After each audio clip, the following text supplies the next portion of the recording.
Hello, everyone, and welcome to another episode of the Pick a Side podcast. My name is Andrew Velez. I'm here with Mr. Joel Dehls and Mr. Joel Moran, although he is not in the studio. Today, we will be talking about the Pacers taking away Giannis's game ball, Draymond getting indefinitely suspended, Clippers catching fire, the Cavaliers unfortunately catching the injury bug, and Ja Morant's big return, episode 335 of the Pick a Side podcast. As you guys know, no review of Foreign, unfortunately, today. He's getting ready for his big vacation. Long overdue. I'm looking at Rib, man. No, I'm not going to say that I'm not either. It's a basketball episode. We anticipate that Rib's always going to be here. This is the basketball guy. We get the Draymond suspension. Cavs go down. All of a sudden, he starts ducking. You know what's funny about that? This is definitely an anti-Rib show. I think he saw the topic list and he said, you know what? I'm straight. My hair appointment's at 7 o'clock. I got to pack a little bit. I'm sorry, guys. I can't pull up. He said, I could make the hair appointment 3 o'clock, but do I really want to talk about this? Let me make it 7 and just be like, I tried everything I could, fellas. But what you going to do? The Warriors have been shitty, and Rib, I told him about that pick. Celtics don't have it anymore, so I don't got anything to root for. But I told him that top 4 protected pick is going to be valuable. He laughed at me. Who is the one that has that pick? Is it the Grizzlies? The Blazers have it. The Blazers. Facts. But before we get into the show, Mr. Moran, how you doing today, sir?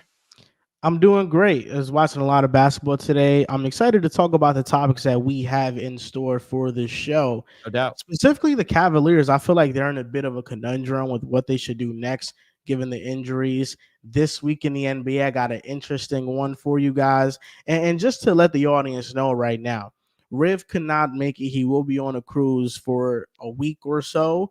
Yep. In his place, John will be taking over. He will be on next week's show. The reason why he wasn't on today's show is because he's sick and he's still overcoming his sickness, but he'll be back next week and we'll have him on for the show. I'm with you there, man. But let's get into it. But before we get into the first topic, which is going to be talking about that Pacers and Bucks crazy story, let's get into our prize picks of the day. As you guys know, we're sponsored by Prize Picks for the month, and we're doing a giveaway, a ticket giveaway. All you guys have to do is show us that you signed up with code PAS, and you guys are entered into the ticket giveaway that we are doing right now, a game of your choice. We're going to be sending one of you guys there, of course, with Prize Picks. When you're signing up, use code PAS. They match up to 100%, up to $100. But Mr. Moran, talk to me. What are your big picks of the day? Today, I got to slip in. I got 3 picks, $10 for $50. Brandon Miller, over 2.5 3-pointers made. Brandon Miller's been playing really well. I know all the hype is on Chet and Wemby, but Miller is third in that Rookie of the Year race. Probably won't catch up to those guys, but he's having a phenomenal rookie season. I got Kelly Oubre, 15.5 points and rebounds. Last night versus the Pistons, he scored 17. Tonight, his line was really favorable. I was like, okay, I'm going to take this. Kelly Oubre still recovering from that car accident, but I got him tonight. And then Devin Booker over 39.5 PRA. Right. I feel like D-Book can get this just in points and assists alone. So the rebounds is a cherry on top, but I got D-Book tonight. That's how I'm feeling about my picks. With one of my picks, I'm going Victor Wembanyama, points and rebounds, 33.5. You saw the way that he balled out against my Lakers. Really, in that fourth quarter, he was the main catalyst to why they mounted that comeback. Almost comeback, I should say. We still were able to edge it out. But he did a great job against Anthony Davis. He was able to stretch the floor, knock down some big jumpers. Of course, we know he's going to get his board. So I love that line. And then the next one's going to be Tyrese Maxey, 25.5 points. I'm going over on that against Detroit. Obviously, you look for Embiid to make his presence felt, but when you're going up against Detroit, we're always going to take the over on points. One of the worst teams in the NBA, probably the worst team in the NBA. And it's funny because they have some talent on the squad. They just can't manage to turn it into some points. But Tyrese Maxey has been one of the sensations of the NBA. You want to talk about one of the reasons why Philadelphia has been able to stay atop the East. We're talking about top 3 offense, and that's because not just Joel Embiid, but of course Tyrese Maxey's resurgence, or let me not say resurgence, yeah, there you go, breakout. He's been insanely good this season. Without James Harden there, we finally get to see him as the lead guard over there. And one day we'll get you in on these picks. One of these days, man. One day. But let's move on to the show. Of course, like we said, if you guys are signing up for Prize Picks for the first time, use code PAS. And show us that you guys signed up and you guys can enter our giveaway that we're doing. But let's get on to the first topic of the show. Mr. Moran, what was your thoughts on the Pacers and Bucks situation where we see Giannis Antetokounmpo break the Bucks franchise record, 64 points in a game. And this isn't a game where we're just coming off the in-season tournament. The Bucks and the Pacers matched up. We were anticipating that the Bucks would win that game, and the Pacers put on a show. Tyrese Halliburton, one of the rising stars of the league, he goes and he's on superstar notice now. He had himself a great ball game to move his team into the championship game, but now they've matched up again. The Bucks got the upper hand. Giannis Antetokounmpo was otherworldly. And then after the game, all hell breaks loose because the Pacers allegedly steal the ball because one of the rookies got his first points of his career. Mm-hmm. And instead of Giannis getting the ball, the Pacers gave it to their rookie. Giannis was having none of that. Mr. Moran, what was your opinion on this? How does Giannis look in your eyes? I feel like Giannis overreacted. I mean, first of all, to end the game, the Pacers were down by a lot. And Giannis leaves the game with under 3 minutes left. He's at 59 points, I think it is. Yep. Mm-hmm. And then they bring him back in with 1 minute and 30 seconds left to stat pad and get the record. Well, that in itself, I'm just like, the Pacers starters are out. They could have ran out the clock. You bring your starters back in. Okay, whatever. That doesn't really tick me off. The way that he approached Mr. Tyrese Halliburton, you better respect that man. You better tone down your aggressiveness level. And the Pacers addressed that because they just signed James Johnson. So they said, next time you want to point fingers and flex your big, strong muscles in front of our franchise point guard's face, we're going to have a martial artist in your face, ready to do some damage. So I feel like Giannis overreacted. Listen, I understand he's frustrated. He scored 60, franchise record. I think the game ball should be his. But Richard Jefferson explained this perfectly on his TikTok. He said that whenever a player scores his first basket, the ball always goes to that player, and coaches are already looking out for that to give the ball to that said player. So that's what happened in this situation. I do think that the Bucks being at home and not securing that ball for Giannis is more on them than it is really on the Pacers. If you're the Bucks, if you're working on a staff and you saw Giannis just had a historic night in your home stadium, your home arena, you have to be more on top of that in order to get the ball. I'm not going to fault the Pacers because Giannis didn't get his ball. That's on the Bucks staff. Go ahead, Dehls. What's funny about this is the rookie Oscar. I'm sorry, I don't know how to pronounce his last name. Maybe one of you guys know. Shibwe. He actually scored a point in the in-season tournament final, but since it's that 83rd game, it doesn't count. You know, so if that would have counted, we wouldn't have the situation. I do think Giannis overreacted a bit, but understand where he's coming from. You know, you just put up a historical performance. You dropped 60 points, first time in his career. I understand why, you know, there's some animosity there where I feel like something was stolen from me. And I was very surprised that he acted as aggressive as he did to Tyrese, and there was really no repercussion from that. Like, he was pointed at him. At first he was just pointing. Then he starts going on his chest, like really digging in, kind of like almost big broing him, like, yeah, I'm going to do this. And there was a teammate there. I forgot who it was. I know Dame was there, but maybe Buddy Hield was next to him too. But I was surprised that nobody was there kind of to Halliburton's defense. Typically, if it was another player, Tyrese, I feel like we know is kind of a level-headed type guy. He shows emotion, but we don't really see him get as heated as some other stars. I mean, just in that same game, or maybe, I think in that same game, he kind of got a shoulder from Giannis too, fell to the floor, got up, started complaining to the refs. But we've seen time and time again, when someone takes a shoulder like that, they're getting into that player's face. And I understand not wanting to get into Giannis' face. That's a 7-foot man who's built like a Greek god. So I get it. But I do think Giannis, you know, I'm sure he's got another performance like this. And for that rookie, it's hard because both of the players feel like they deserve a game ball. And I understand Richard Jefferson's point makes a lot of sense for that rookie. When it first happened, I was like, I would just see who the home team is. The Bucks are the home team. Giannis gets the ball. If the Pacers were the home team, then it should go to the rookie.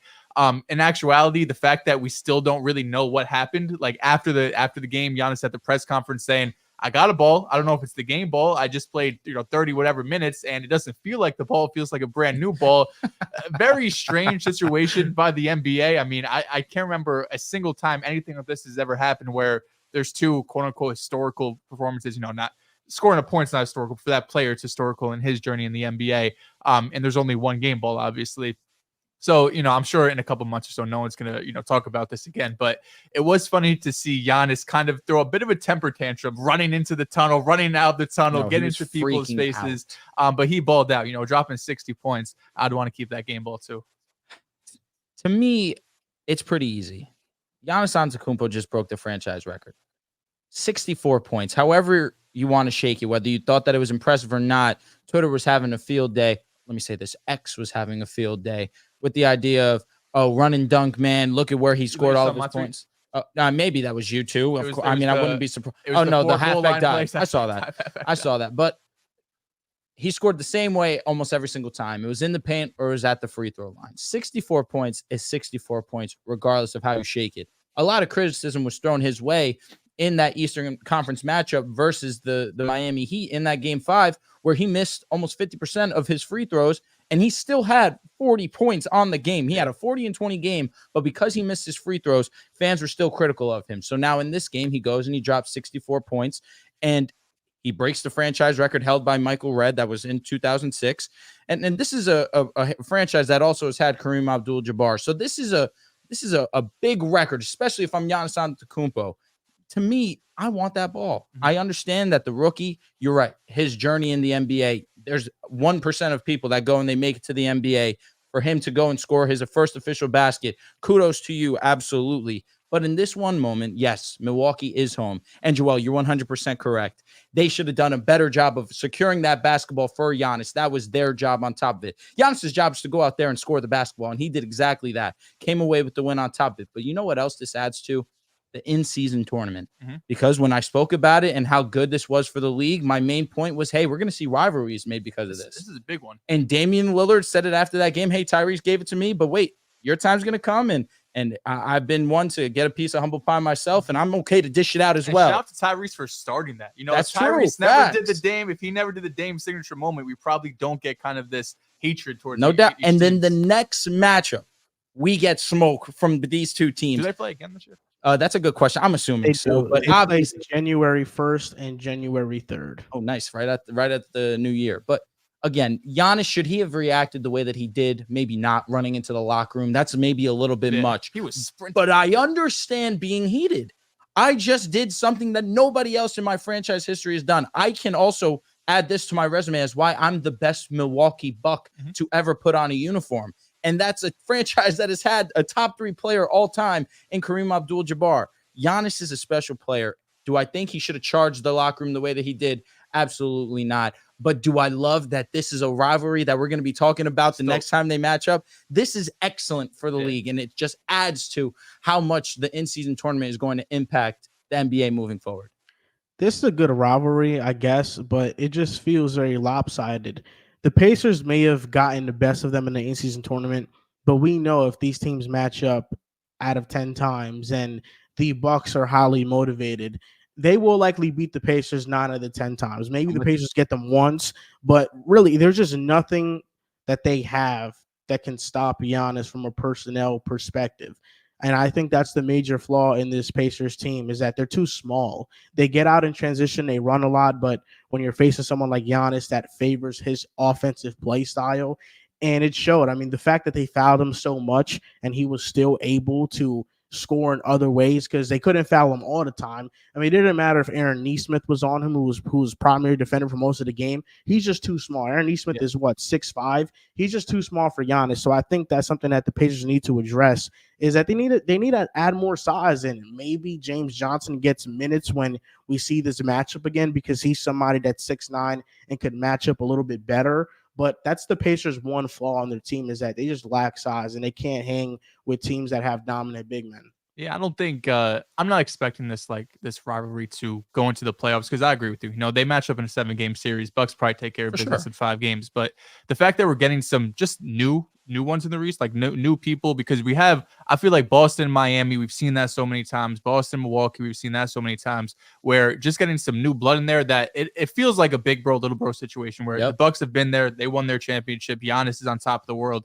You know, stamped top 3 player in the NBA right now. And Tyrese is having that season where he's not, of course, in the top 3 conversation, but he's trying to make his mark as a superstar in this league. And if you want to make your mark, you got to have signature moments. And the fact that he had that signature moment in the in-season tournament, not just the, Dame time celebration, but back-to-back games against those 2 top dogs in the East, shooting the way he was shooting, facilitating, limiting the turnovers, of course, going back-to-back games with no turnovers. It's at least something new in the NBA, right? Where we're going to be able to see these two teams, like you mentioned, Joel, play again January 1st and 3rd. And if they do match up in the first round, if there wasn't this past history with them, we'd be looking at like, oh, that's cool, 4 or 5 games, but at least going into the playoffs, there's a story behind it now, right? It's more than just like, because in reality, this is probably a series where if this is going on, and then in the East, you have 2 other games, like say you got the Sixers and the Knicks going on or something like that, where you'd be like, oh yeah, I want to watch that Sixers versus Knicks series. But now that there's some story there, there's a little bit of beef. It does make things more interesting down the line. And it also helps that the Pacers are an ascending team. You mentioned Tyrese Halliburton. He's an ascending superstar. Or,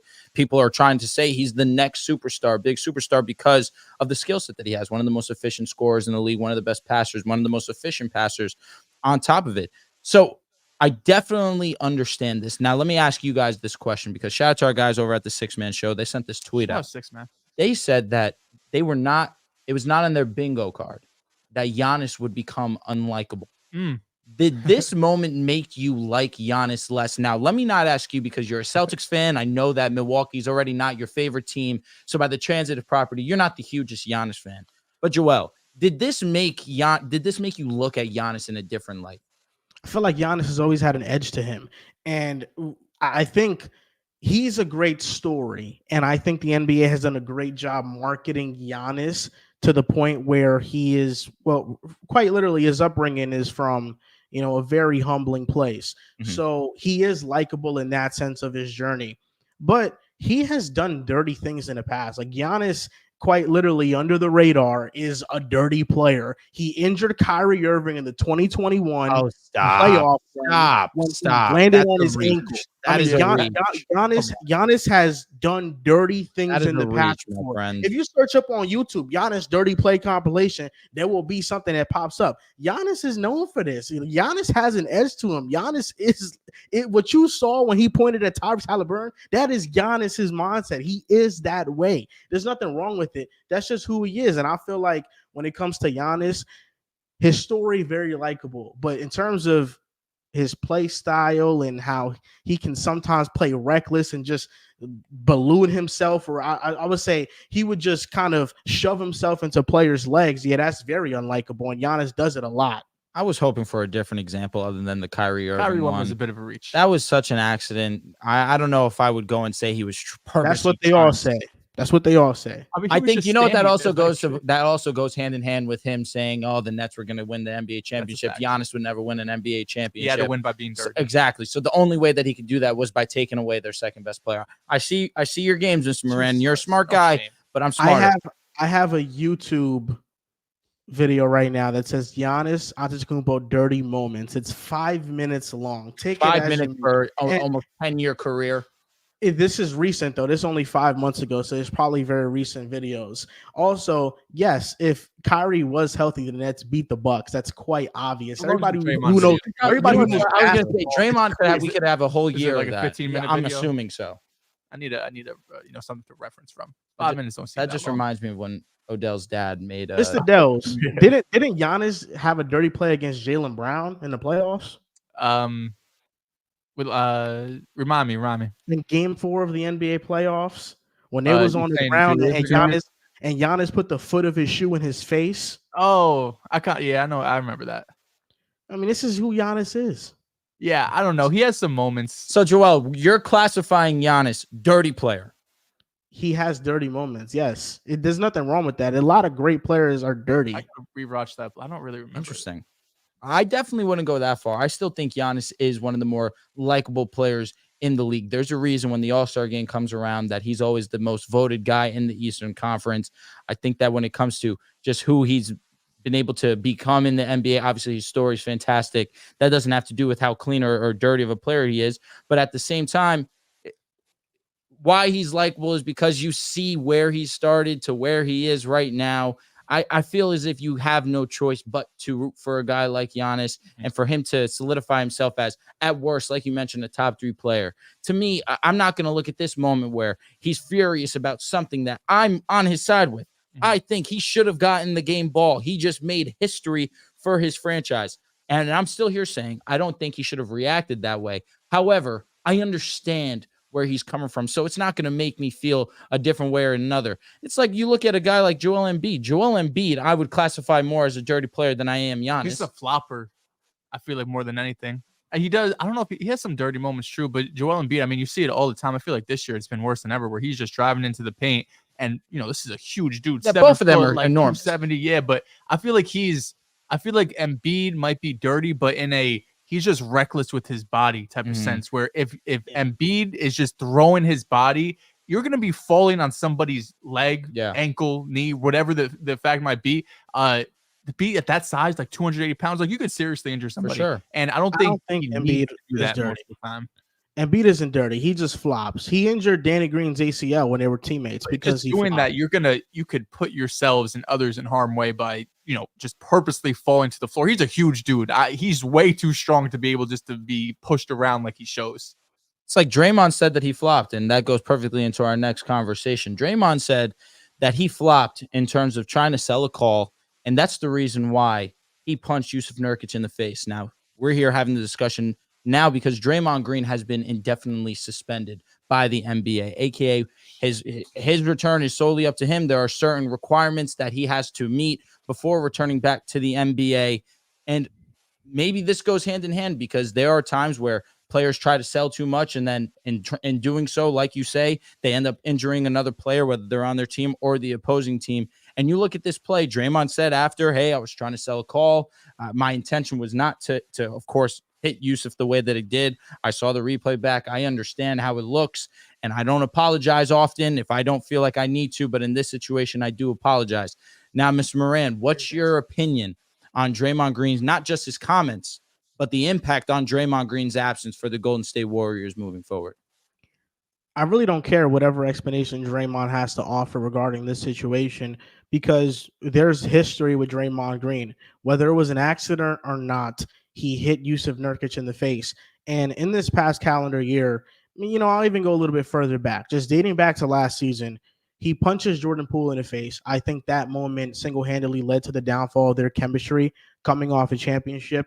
In the playoffs, he stomped on Domantas Sabonis, and he had a hip contusion because of that play, or a rib contusion because of that stomp.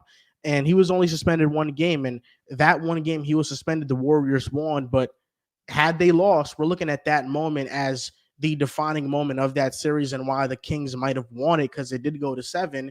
And then this year, choking out Rudy Gobert, shoving Donovan Mitchell, now hitting Yusuf Nurkic. I just think we're at a point with Draymond Green where he should have been chastised for his actions earlier. He's gotten away with a lot of dirty stuff for years now, and it feels like only now coaches and league officials are holding him accountable. I saw Steve Kerr's comments on Draymond Green, and he mentioned about how that's not the same Draymond Green that we need. We don't need that Draymond for all the incidents that I just laid out that Draymond was partaking in. But where was that energy when those events happened? When Draymond choked Gobert, Steve Kerr wasn't chastising him for it. For all those other incidents, Steve Kerr was defending Draymond. And now this is the one breaking point that you look back at those moments, revisionist history, and you say Draymond was in the wrong for these moments. I feel like the whole organization needs to be more accountable. And whether it's been Draymond Green's reckless actions, Klay Thompson's diminished play, even though he has games where he's awesome, and Andrew Wiggins just being a shell of himself, I think the Warriors are done. And I think Steph Curry needs to make a decision with himself. It's either I'm going to the front office and I'm telling them that they need to do whatever they can to get the right team around me so I can still make a run to compete for a championship, or he needs to leave Golden State. He needs to put his foot on the gas. I think right now we place a lot of the blame on the teammates around Steph in Golden State, but we're not telling Steph, hey, maybe you need to shove the front office a little bit to get them more help for you, because ultimately Steph Curry is allowing this team to trot out there because of his loyalty to the players he was with. I know that a lot of comparisons have been made with Steph and LeBron and how LeBron is very demanding of his front offices. I think there's a different dynamic in play here. The dynamic is loyalty. Steph Curry feels loyalty to Klay and to Draymond, something that LeBron never had anywhere he went. The best example of that would be Dwayne Wade and Bosh, but we always knew it was going to be a short thing. I think Steph Curry's battling with those emotions right now, but if he wants another chance to winning a championship, it's not going to happen in Golden State. I think Golden State is done for. Go ahead, brother. We talked about this, at least the Warriors, kind of their dynasty looking gloom. It's been going on for over a month now. We did see Steve Kerr last night make a change to the lineup. Andrew Wiggins goes to the bench. You have Brandon come in off to start. Neither of them had really great games. But talk about Draymond Green. I mean, seeing it was crazy. At first, I didn't even have the game on. I'm just on Twitter. I see everyone going crazy. I'm turning this on to see what it is, and it just feels like a lack of self-awareness from Draymond Green. In the heat of the moment is one thing, right? When however he wants to explain it, when he's around his hip and in the comment or in the post-game comments, he's saying that I tried to flail my arms to sell calls. You were not trying, like, that was all of your hips came around and you came with probably 90% of your force and smacked this man in the face. And the fact that his comments after the game are, I sometimes I don't apologize for this, but sometimes I'll apologize for that. So in this case, I'll apologize. Like, you got to have some self-awareness there, right? The NBA is going to be stepping, especially because we saw one of the craziest plays in NBA history. The fact that he goes and chokes out Rudy Gobert. Like, it's not malice at the palace, but that's something that we're probably going to see once or twice in our lifetime. Someone just straight line beaming to another player and trying to choke them out. So the fact that Draymond's kind of lacking this self-awareness, it is alarming because the Warriors this past offseason gave him a contract extension. They gave him the 4 years, $100 million, right? We were having debates, this past offseason about what they should do with him and Clay. Gave him the money. Fine, that's cool because you're expecting Draymond to hold it down defensively. But Draymond Green this season, it feels like it's the most reckless he's been. The fact that we're only in December, we're a quarter of the way through the season, and he's already had multiple moments now, 2 separate instances where he's going to serve pretty lengthy suspensions, and we don't really have a definite answer on what this suspension is going to be. It's very similar to the Ja situation from last year when he had to go through counseling, suspended indefinitely. So whatever the end goal or whatever the end game might be, I'm assuming it's a minimum of 10 games. Suspended the first incident 5 games. This feels like at least double. And I'm at the point where, are you even going to be able to just put Draymond Green out on the court for the rest of the season and really be able to trust him? I mean, if the Warriors season continues to go where it's going, these last 13 games or so, they only have 3 or 4 wins. They've really been struggling this last month of the season. And I feel like that's only going to make matters worse for Draymond and his emotions. In terms of kind of an overview of the Warriors, I didn't feel good about them coming into the season, but I did feel like they would have enough talent, at least from Steph Curry and the piece around him, to at least make the play-in. Yeah. Where they sit right now, I still think they're in that conversation, right? To be one of the bottom 5 seeds, you really have to bottom out. But we did see Clay have a good game last night, so I don't want to just say he hasn't been good all season. But for majority of the season, he's been disappointing. You have Draymond Green now suspended for another lengthy absence. Andrew Wiggins has not really been able to get things going. So when you just have Steph Curry and there's really no one else consistently night in, night out being able to help him offensively, I don't see a very bright future for the Golden State Warriors. It feels like a bit of a stretch still, at least in my mind, because the thought of Steph Curry in a different jersey just seems ludicrous. The fact that he might not finish his career with the Warriors does seem crazy. But the trade value for his guys, for Klay Thompson and Draymond Green, has never been lower. I mean, you would have to attach picks, in my opinion, to probably get rid of Draymond's contract. Klay Thompson's on an expiring, so probably a different situation. But what team is out there like, oh yeah, Draymond, $75 million for the next 3 years. We need him. The value just isn't there. So you're looking at these young pieces, Kuminga, Moody, all of these guys, that if you want to go one last run with Steph Curry, you got to do it. But that's something they're going to have to figure out, because if they're going to be, around the 10th seed, the 9th seed, maybe best case scenario, the 7th seed around the trade deadline, is that enough for them to make this big push? Or will the front office need to see them play somewhat championship caliber level of games? Maybe 10, 15 games, Draymond's back before the trade deadline. They go on a little run, go 12-3 in that span. Now you feel a little bit more confident in the team. But as I said, right now, they just feel a bit broken. The Warriors right now are the definition of an average team. They are 15th in defense. They are 16th in offense. Now, when it comes to Draymond Green and the choking out of a Rudy Gobert, I kind of gave him the benefit of the doubt. He was trying to protect his teammate. He saw a scuffle happening. He was trying to break it up, but he did it in the strongest way possible. He didn't protect his teammate. He attacked the other team. The guy who was trying to break it up himself.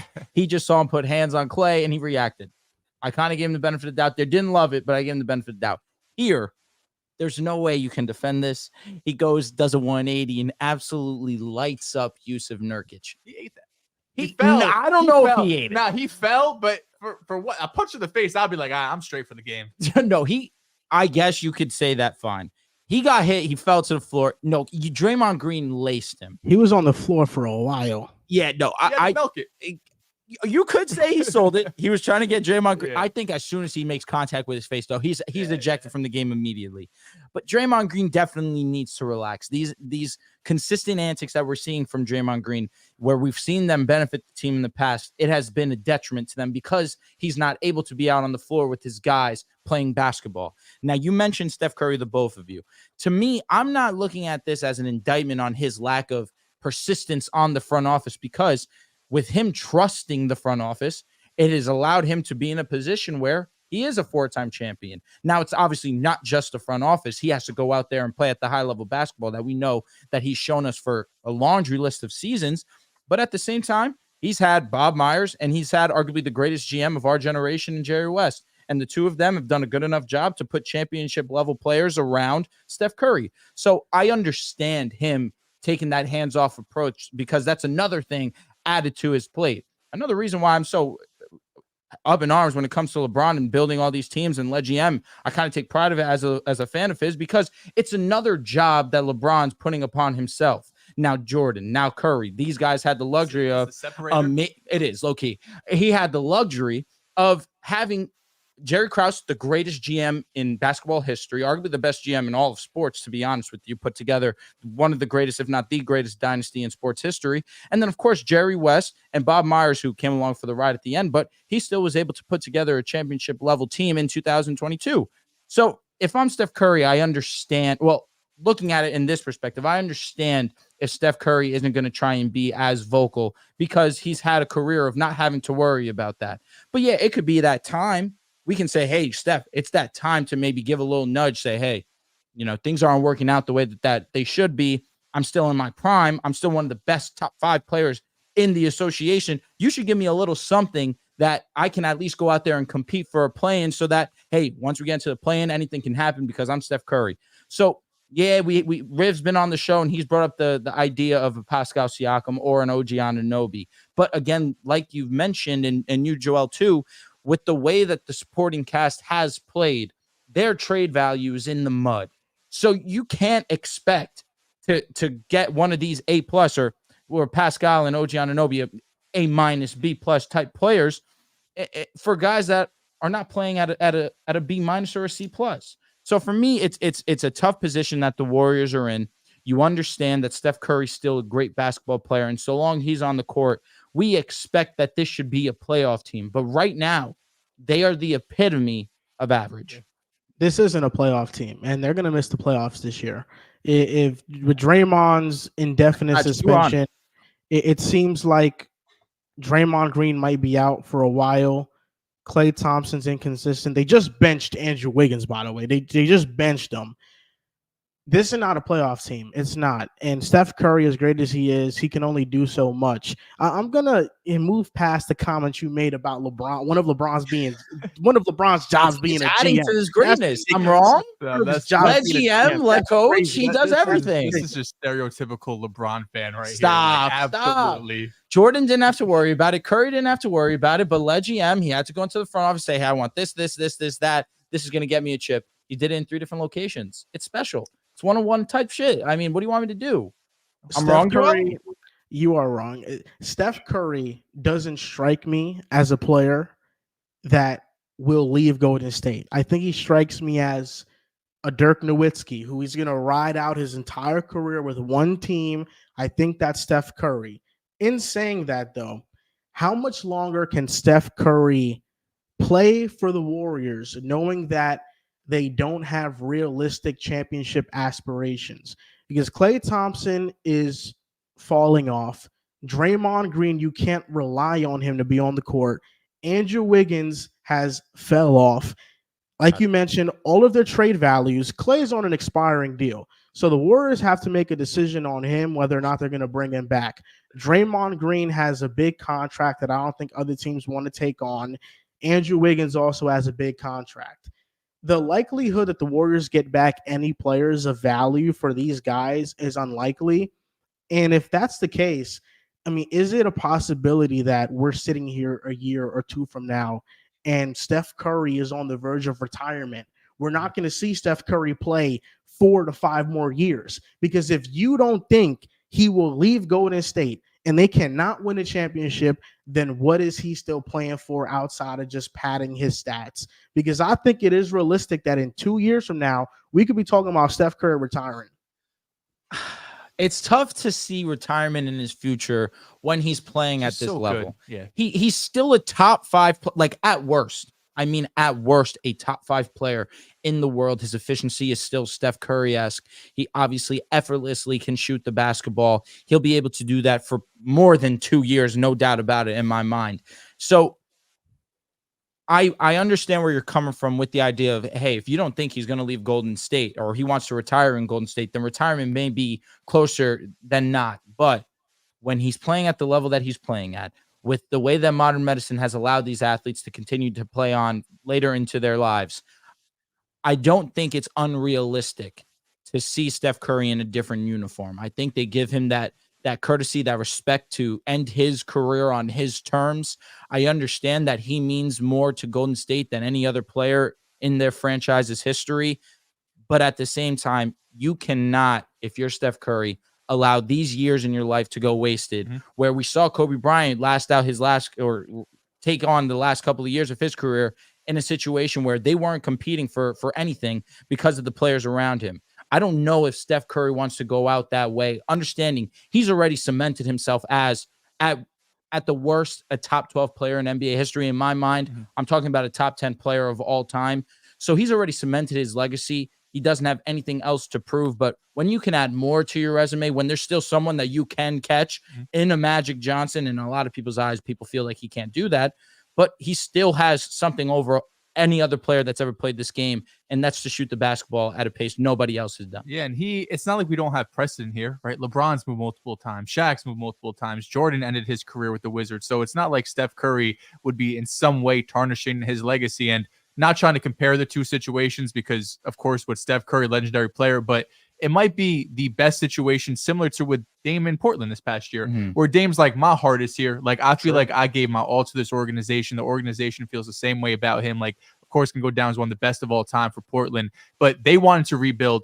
And Dame, although we want you here, you should go and compete. You know, you're in your early 30s, mid 30s. You only have, a handful of years at your absolute prime left, only a couple. So why don't we find a way that you could go compete? We can get assets to build for the future because, it's fun in theory to think about ways that they can make a trade, that the Warriors can make a trade for Pascal Siakam or an OG, make this move to be able to get them in contention. Yeah. But that feels still like a stretch to me. I don't know if they're going to be able to put together a package to get someone. And even if they get that someone, how seamlessly is this going to fit when you already have Klay Thompson, who's been way inconsistent, Andrew Wiggins, Draymond Green, is just Steph Curry and Pascal Siakam, with Klay Thompson being 60% of what he once was. And Andrew Wiggins, I don't even know what percentage to put on him. He's been so terrible lately. And Draymond Green, of course, with all of his issues. So I don't even think being able to go and make one move, just getting Pascal Siakam, all of a sudden you compete for championships because I'm still not putting you over the Nuggets. I'm still not putting you over the Lakers. There's still going to be teams ahead of you that in a 7-game series, I wouldn't trust them to beat. Now, a team that just beat the Golden State Warriors last night, who has been on one of the bigger heaters in the NBA right now. We're going to talk about the Los Angeles Clippers. Right now, they have seemingly been clicking. It took a little bit of time, but now James Harden has become comfortable in that point guard spot. We're finally seeing Kawhi Leonard play that type of basketball that we know that he can play. His last 10 games, the numbers are just flat out dumb. But Mr. Moran, the Clippers, what is their ceiling? Count them out, man. How are you feeling now that your Los Angeles Clippers, I mean, I feel like we have to call him his Los Angeles Clippers because of James Harden. Okay. How are we feeling? He's fallen off James Harden. He has fallen off tremendously. And I was there. I said for James Harden, I say, hey, still a great player. Just came off an all NBA caliber season. Give him the benefit of the doubt. He's still a great ball player. Don't count out the Clippers yet. There's too much firepower. But talk to me. How are we feeling about the Clippers? For some reason, when you're critical of somebody, it all of a sudden means you're not a fan of him. I've never been critical of James Harden in terms of what he can still bring to a basketball team. He's a great player. He was last year. He's still a great player now. It's the actions. It's leaving teams. It's asking for trades. That's what I don't like about James Harden, and that's frustrating. I think a lot of things are going right for the Clippers right now. First off, Kawhi Leonard has played in every game this season, 23 straight, which is the most he's played since the 2016-2017 NBA season. We're talking about 6 years ago. Kawhi Leonard looks the healthiest he's looked. He is playing at a very high level. I think in this win streak, he's averaging close to 28 points per game. He's really putting on a show. He's had 30-point games. He's had a 40-point performance. And James Harden, in his last 6, is averaging damn near 20 and 10. And last night with no Paul George, he had 15 assists. He had 28 points. And he broke he just hit the mark for 25,000 career points, which only 24 other NBA players have done in their career. So James Harden can still offer a lot to a team. And I think Westbrook is getting more comfortable coming off the bench. I think Zubac is playing much better on a defensive end. Daniel Tice has been amazing for them off the bench. There's a lot of things going right for this team. They are on a 6-game winning streak. With that being said, I don't think that I'm that sold on them when we talk about a playoff outlook, because with James Harden, it's always been the playoffs with him. That's been the storyline. In the regular season, he's amazing. In the playoffs, he's going to give you a couple games where he doesn't show up. Kawhi Leonard sustaining his health and taking that into a playoffs, that's still a question mark. So I think there's just still a lot of uncertainty around this team. They're playing great, but halfway, or I should say a quarter of the way into the NBA season, I can't stamp the Clippers as contenders because I think there's a lot of great teams in the Western Conference. And frankly, I'd maybe put them as a top 6 team, but I wouldn't put them as a top 3 team. Yeah, I think when we talk about playoffs, it still feels like that's too far away because the main thing with the Clippers year in year is going to be health, right? Let me stop you for a quick second. Mr. Moran, who are your top 3 teams in the Western Conference? The Nuggets, the Lakers, and who? The Timberwolves. The Timberwolves. Okay. Apologize. Go ahead. Also, before we go, there's over 200 people in the chat. We only got like 20 likes. I find that a little bit disrespectful. I'm not gonna stay here. I just can't go on without being disrespectful. So if you're watching, please like the stream. But let's get back here to the Clippers because, like I said, I do think in terms of playoff scenario, playoff settings, you have to be healthy, right? And we're not going to know that in December. And Joel's right? We have this sample size that's still too small to really tell what their true ceiling or their floor is. We kind of have both aspects. When Harden first got there, they went on this losing streak. Now he's been on a 6-game winning streak. So we're seeing kind of opposite ends. But Ty Lue did say, you got to give us like at least 10 games, right? True. He kind of put that caveat out there saying that don't expect this overnight just to be able to get fixed. But I think if you are a Clippers fan or if you want reason to be hopeful, I think it's more so the defense than anything, right? When you get James Harden and you already have these stars with Kawhi and Paul George, of course, Russell Westbrook, not at that standard, but still, has the ball in his hand a lot. Still, one of the more well-known players who wants his touches. Yep. Everyone's mind just goes to offense right away. Like, how is this going to look? There's only one ball. How many assists is Harden going to average? Is Kawhi still going to be able to put up his numbers? But they've all been pretty bought in on the defensive end. We don't, of course, James Harden, his career is not known for offense. But at least he has some size there, and he's always gets like a couple steals per year too. Like he's not, just completely unengaged, at least what I've seen so far from this Clippers team. But so far this season, they're second in half-court defense. They're 6th in net rating. They're guarding the 3-point line, 6th in opponent 3-point percentage, and they've been 3rd in blocks as well over the 6-game win streak. Joel mentioned it too. Zubac has been really important for them. You have the Clippers, and they've just been known for this small ball lineup. They've known Ty Lue has always been known for going small. Even earlier in the year, I think maybe the first time they played the Nuggets, we were kind of all clowning them because they put like Marcus Morris, or I forgot who they have out there. They put someone out there to guard Nikola Jokic, and we're like, what are we doing here? Yeah. Let's get an actual big out there. And this past game, Jokic shot 9 for 32. This was last week they played, but Jokic shot 9 for 32. And a lot of people are just going to credit off night for Jokic. It's not going to happen again. But I think Zubac did a pretty good job. Now, I'm not labeling him this Jokic stopper, but I think from what I saw, you saw his athleticism some. You saw Jokic just kind of look uncomfortable when jump shooting, kind of had to, change his jump shot, and overall did a pretty good job, or at least as good of a job you're possibly going to do on Jokic to make him feel uncomfortable and get off his spot. So I do think this kind of, they've had this image of small ball, but I do think Zubac is going to be very important for them if they do want to make a run. I'm with because you have bigs like Anthony Davis, Gobert, and Kat, and of course Nikola Jokic that you're going to have to deal with down the stretch. And it also helps that having James Harden there, right? The whole one ball kind of joke that everyone throws out. But I do think it's pretty important for Kawhi and Paul George because, like Joel mentioned, 23 straight games, first time since his Spurs years, right? We're going on damn near a decade since he's hit this mark.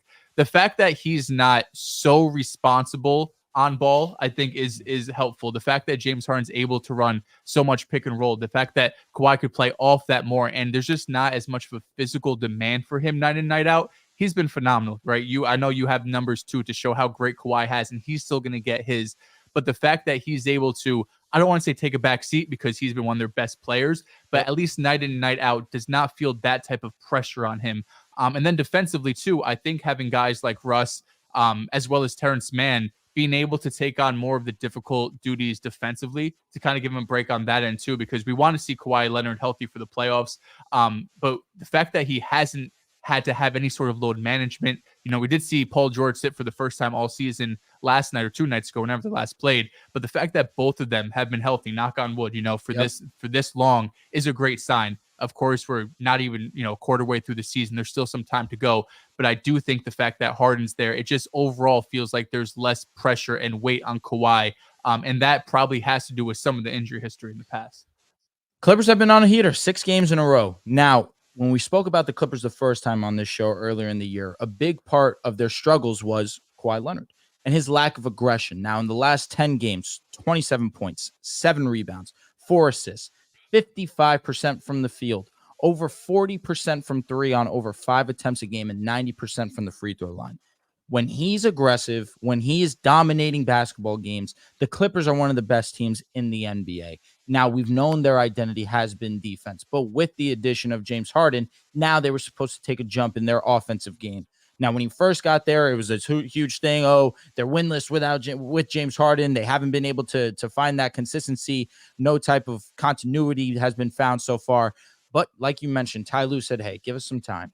We're a talented roster. We'll figure this out.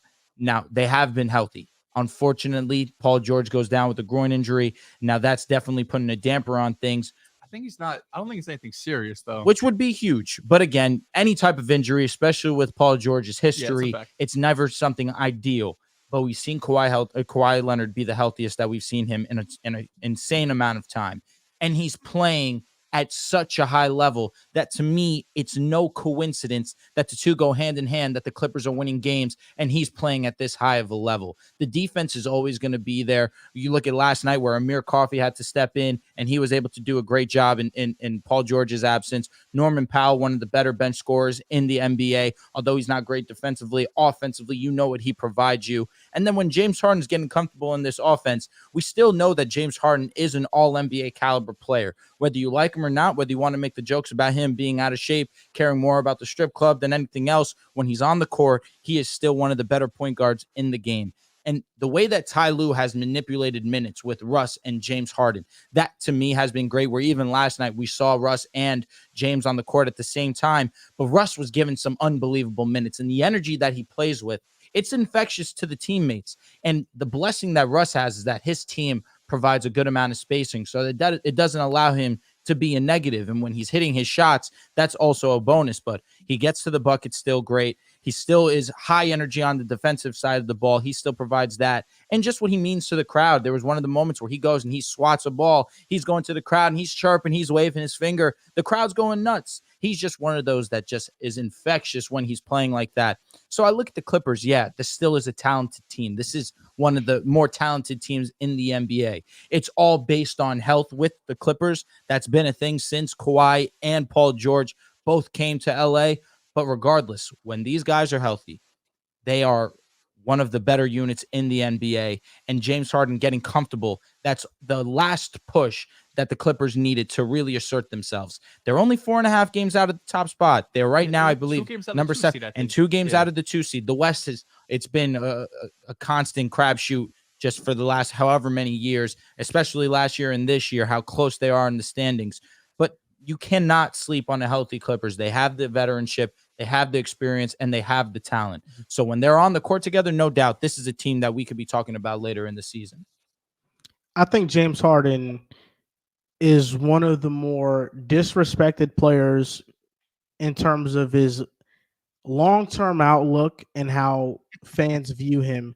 The reason why is because I think James Harden doesn't get enough credit for how he's changed the game. You look at the influence that he's had on play styles around the NBA, and it's pretty evident. Luka Doncic is a prime example. I'd even say Jason Tatum with how much he steps back. I mean, we have to understand that the step back was a move that was in the NBA long before James Harden, but it became popularized by James Harden. And it became a move that people used because James Harden was so effective using it. That's what led to a lot of young players now taking that move and implementing that into their game and using it on a consistent basis. I think the drama around James Harden has allowed people to view him in a negative light. And I think you can separate the person that you may feel Harden is versus the player.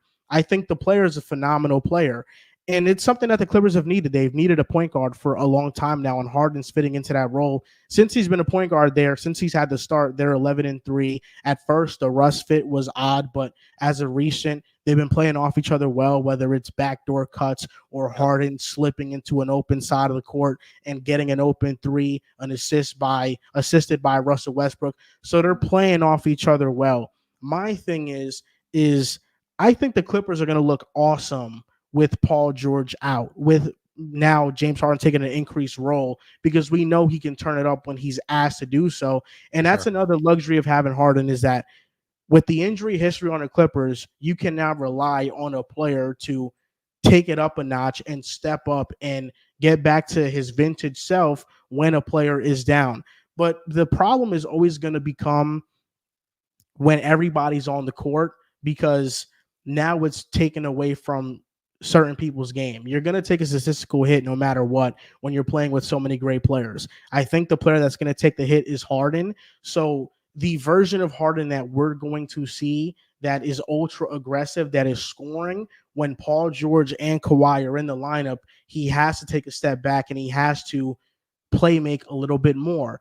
And in a playoff setting, when we talk about that, Paul George is great, but he hasn't been the most reliable in the playoffs. And with Harden taking a reduced role and being in a sort of playmaking mode, I haven't seen Harden very much when he's in this playmaker mode all of a sudden turn it on and now become an aggressive player. Usually when he's playing as a point guard, he tones it back and he lets everybody else be the primary scorers. So I think we see the best versions of these players when it's two of them. When it's three of them, it's going to take away from somebody's game. And I think the player that's going to take away from a scoring standpoint is James Harden. And in the playoffs, that's always a bit of a concern, because if you can turn the Clippers into a one-on-one team, I think defenses have an advantage. Yeah, and you got to credit Ty Lue for being still quick on his feet. I know we just talked about another team in California who it took them damn near 2 months into the season to make a change to the starting lineup. And we see, how far they had fallen in the standings during that time. So credit to Ty Lue, because I agreed, like at first the Russ and James Harden being on the same court didn't really fit as well. Russ, of course, shout out to him too for the unselfishness, being able to move to the bench, Harden taking on more of that lead point guard role, because I don't think they're playing 20, 30 minutes together. I don't think that's going to be the best situation. So credit to both those guys too. So, Joel, let me ask you, is your concern with the Clippers more so the health or the fact that there's too many mouths to feed? It's both. The health is always going to be a concern for them, but it's the fact that I don't know what James Harden I'm going to get in the playoffs. That's fair. I don't know. Fair. So this version of the Clippers that looks awesome with James Harden playing well and having awesome efficiency, that's one thing. In the playoffs, when you see him offensively not being aggressive and taking plays off. That's another thing. I feel like Harden is very much a player that with the first couple of possessions, you can tell what type of game it's going to be for him. So maybe in this new situation with Tyronn Lue, he turns it up a notch. But yes, that's a huge concern. And the only player I really trust in the playoffs on the Clippers is Kawhi. Paul George had a great playoff run when he led the Clippers to the WCF, but I'm not all the way sold on Paul George being the model of consistency in a playoff setting. You know, I think I'm in on Paul George. He had his lull in the bubble. Most definitely. He's most definitely has bounced back. That WCF run where Kawhi goes down, we're all counting out the Clippers, and he goes and he wins that series versus Utah and puts up a hell of a fight against the Suns. That if one play goes the other way, and also he makes his free throw, unfortunately, that's the moment that we look and think, shit, he definitely wishes that he had that one back. He still was really good in that series. I trust Paul George, and I think that in this situation, let's put health aside, even though that's almost impossible to do when it comes to the Clippers, because that's their biggest question mark. But let's live in a perfect world where they're 100% healthy. I feel very confident in the Clippers for the idea that James Harden's issue on the 76ers was that he had to work off of Embiid. We had to make sure that Embiid got his touches, was his dominant force, but then he had to pick and choose his moments of when to be a scorer, and that definitely hindered his game. Where the 2 games where he was able to beat you guys in the playoffs, that's where he was the number one option. He was playing at that high of a level that he was able to steal 2 games away from you guys. Now, in this situation with the Clippers, you have Kawhi Leonard, who Joel says he trusts the most. I'm with him. Most definitely the most trustworthy option on the Los Angeles Clippers. But let's say James Harden's having an off night. You have Paul George to pick up the slack for you. Let's say that Paul George is having an off night. Then you have James Harden to rely on too. The good thing with James Harden is he's going to have the ball in his hand a good amount of the times because he is the initiator of this offense. So it'll be a little bit easier for him to get his. We see with Paul George, he needs the basketball in his hands to succeed. But we've seen this offense really click over these last few games with James Harden, Paul George, and Kawhi. That, again, perfect world.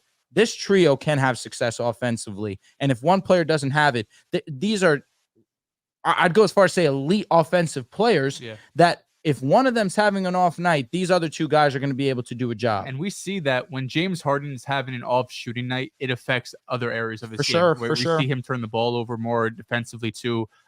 When his shot's not falling, he's still not the same type of player. And if he doesn't have as much responsibility of scoring the ball, he could be more focused on being that facilitator. Then he doesn't have to worry about having an off night. Because like you mentioned, if he starts the game off 0 for 3 from 3, or he starts 0 for 6 from the field, you can still look at those other 2 guys and be like, all right, I need you guys to pick me up. Maybe I'll play off a little bit. Maybe I could get an open look in the corner, hit a 3 and start getting my rhythm going. So maybe moving him from the second option offensively to now the third option with less of a, weight on scoring aspect, it could help him in the playoffs. So you think the Clippers are going to be a top 3 seed in the West? No, heavens no. Top 3 seed. I don't think they get past the first round. They're a playoff team for sure, in my opinion. Top 6 is going to be tough. Because I still got Lakers, for sure, Nuggets, for sure. I'd feel more comfortable about the Suns still. The Timberwolves, I would put over them. Listen, if you're more comfortable in the Suns or the Clippers, Joel? I like the Suns if they're fully healthy. I like the Suns. See, but that's where I feel like both these teams have similar questions with health. But we've seen more continuity with the Clippers outside of a James Harden, who obviously is a huge new addition to them. But I feel as if they have more firepower. They have more talent over there. Plus, you could argue better coaching. I like Frank Vogel, of course. Who has more firepower? The Clippers. In terms of roster-wise, just all around. Of course, you have Kevin Durant, you have Devin Booker, Bradley Beal if he's on the court. That's a great trio. Arguably the best offensive duo in the game. Fine. But the role players, that's where I look at the Clippers. And the Clippers have great firepower in their own with Kawhi, with Paul George, with James Harden. And then the supporting cast on top of that, who've been there for some time. Norman Powell, of course, Zubac as well. Amir Coffey recently has been able to do a decent job in filling in. I mean, Russell Westbrook on top of that too, and his ability to now take to the bench. And you told me firepower, and then you mentioned some bench players. I mean, we talking about firepower. If you're going to go by semantics, then I'm wrong because, of course, firepower, you automatically think offense, and that's KD and Booker. But I'm just going by depth. because I look in depth on top of the star power that is on the Clippers. I lean the Clippers in that regard. I don't think Russell Westbrook can be relied upon in the playoffs either. He had a great playoff. Pretty well against the Suns. Yes, because he was the number one option. When Kawhi went down, he had the ball the entire time, and his usage skyrocketed. And Even he had a great, on the court, had a great, phenomenal series. I mean, that was one game with Kawhi. That's a sample size. Well. Russell Westbrook coming off the bench. I mean, yes, he's the limitations he has as a shooter is detrimental to the Clippers, 100%.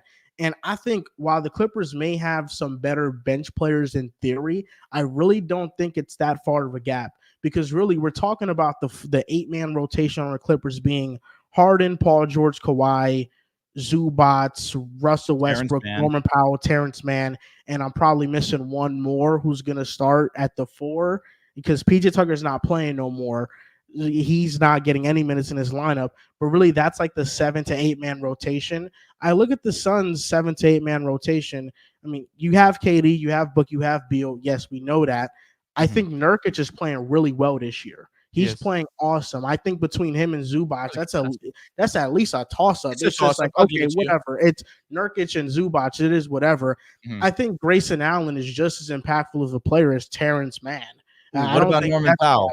I think Norman Powell, he's a spark. He can score the ball, but I think between him and Eric Gordon, that's a little bit of a toss-up too. Eric Gordon is playing great with Phoenix, and basketball player. And Eric Gordon is a better defender than Norman Powell. He's not a liability on defense. Norman Powell's not that good on defense. So I think in terms of the firepower or the depth in the roster just as a whole, I mean, I think the Suns still have a better team. And with Bradley Beal now, this is going to be his second game tonight where he's going to be healthy and the big three are going to play in a lineup.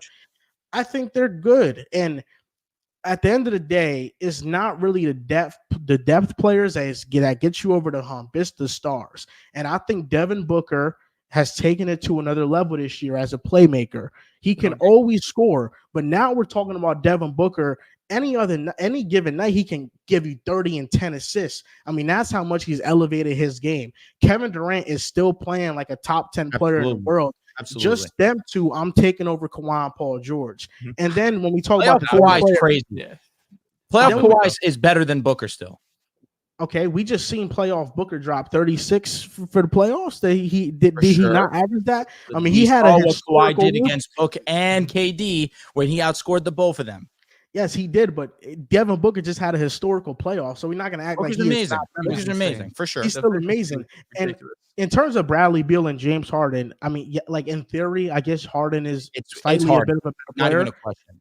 It's not. Yes, it is a question because in the playoffs, Harden is not this. In the playoffs, Harden gives you nothing. The clip you just put up on Twitter talking about Donovan Mitchell and Rudy Gobert, you call Donovan Mitchell the Bradley Beal of the West.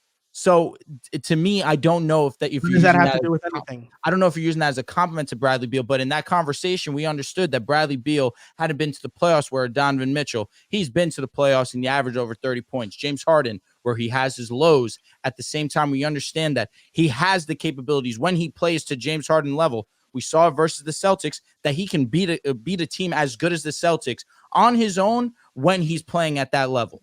Can you tell me can you tell me what Bradley Beal averaged in the playoffs the last time he was in the playoffs? Was that against the 76ers that year with James Harden? Oh, excuse me, with Russell Westbrook? No. Yes, with Russell Westbrook, yes. I'm going to assume it was 28. He averaged 30.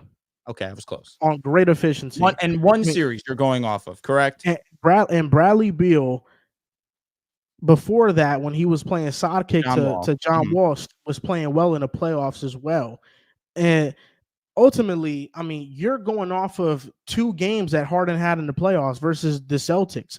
I know James Harden can have a game where he looks amazing. The problem is that he has all-time stinkers. What did he do in Game 7? What did he do in Game 6? I trust the floor of Bradley Beal way more than I trust the floor of James Harden in the playoffs. I mean, the floor for James Harden is bad. It's pretty low. It's damn near unplayable. It's turnovers. Unplayable's crazy. It's crazy. This isn't just a one-year thing with Harden. It's been a storyline. So that's why with Harden, it's not even a knock or disrespect. It's who he is. Bradley Beal, I think, turnovers as a third option, Bradley Beal will shoot 40% from three. He can give you 18 to 21 a game and play very solid defense. I'm taking that over whatever inconsistency I might get from James Harden if I'm getting that steadily. And I think from Bradley Beal, I will get that. All right, we're living in a perfect world too, so I won't bring up Bradley Beal's back. And of course, we're looking at back-to-back games where it's seeming as if we're going to see the big three play with one another. That's huge. So of course, that's always great to see. You want to see the star power play. So let's read some super chats before we move on to this week in the NBA.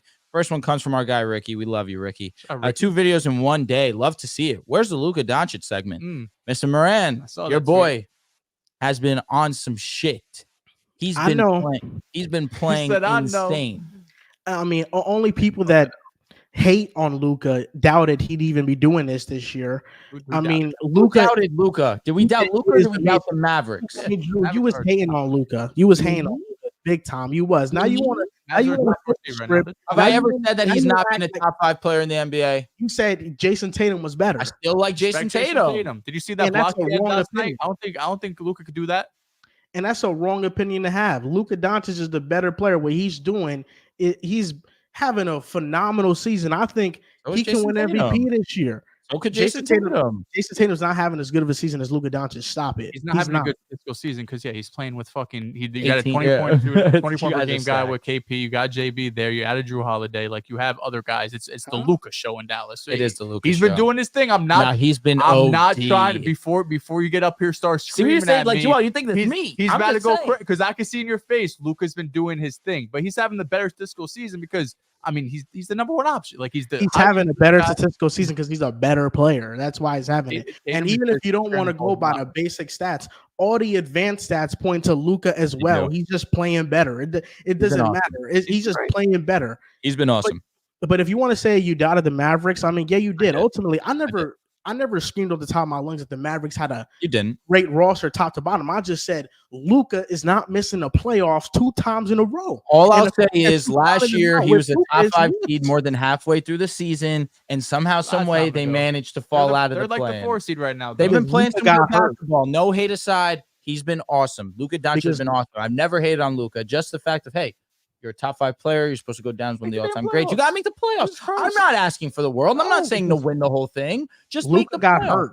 Luka got hurt last year in the middle of the season. Making that run. Coincidentally got hurt. Hey, Luka, just take some time, bud. Don't worry about it. Get right for next season. Let's throw this one away. We'll be okay. Respect. He did get hurt, though. He did get hurt. That's a fact. He did, for sure. And also, you know, you saying you didn't always respect Luka, man. The comments are watching. They know you're lying through your teeth. I said he's top 5. They know you're lying through your teeth. I'm not lying. I'm not lying. I still would take LeBron James because LeBron's LeBron and Jason Tatum, a 2-way guy. Shout out to him. But Luka Doncic, I respect him. The other night, did I not send you a Luka Doncic clip that had me moved at like 3 a.m.? Bro goes behind the back, behind the defender, one hand, just a wrister to the guy from 3. Did I not send you that clip and say, yo, all right, Luka, you got it there? I've given him his praise. Don't pretend like I've just been, oh, Luka, you're bad. You're not good. You're not this player. You're a glorified James Harden. I may have said that, but that's not a knock. James Harden's an all-time great. It's a Hall of Famer, MVP. You're despicable, man. Everybody has watched the tape. Everybody has heard what you said in the offseason. From Ricky, because it also has to do with the Mavs. He says Mavs got a new owner. Could see them making a splash move. Laurie or OG to the Mavs. By the way, Drew, did you like that Dante Exum masterclass? No, I did not. Yeah, no, I did not. And I saw last night he had like 0 points. He didn't score. It's pretty annoying that he decides to go and absolutely ball the hell out. And a majority of it comes in the 4th quarter where he just goes unconscious from 3-point range. But hey, tip your cap to the guy. The Mavericks have our number right now, beating us 2 times this year. Not afraid to say that because it's the regular season and we know what happens come playoff time. We know what guy goes into a different mode. We already saw that with a little in-season tournament action. I don't know if the Mavs have the pieces to get a Laurie or an OG. I don't think so either. Yeah. Tim Hardaway would have to go, and he's been one of their best players this season. At least, I mean, Laurie's going to be valuable. Probably a Jaden Hardy or I don't know. I just don't know if they would even want to do that. I would trade Josh Green and Jaden Hardy for one. I would do it. Yeah. I don't know if they would they want that? Would they want that? Is what I'm asking. There's probably a better package out there. I will say this. You know, shout out to Ricky. Dante Exum. He's actually a good NBA player now. He is. Derek Lively. He's first in field goal percentage in the NBA. He's only 19 years old. Of course, most of that is Luka just spoon feeding him baskets. But Derek Lively is a game changer. And I remember some guys, I don't know who they were, being a little bit hesitant on, is Lively going to make an impact? But don't count out my guy, man. And he's making a big impact. Is a rookie going to come in and immediately be an impact player, a top 3 impactful player for the Mavericks? I think that spoke more volumes to the needs and just the desperate moves that they needed to make for the Mavericks. You thought Scoot would start. He's a dog. You thought Scoot would start over Anthony Simons. Hey, so Scoot's been hooping lately, and you opened your mouth a little bit too soon on Scoot. What do you respect him? Respect him because he's been balling out recently. Is he better than Anthony Simons? Is he better than Anthony Simons? No, I've never said he was better than Anthony Simons. I just said he would come off the bench and he would be 6th man of the year immediately.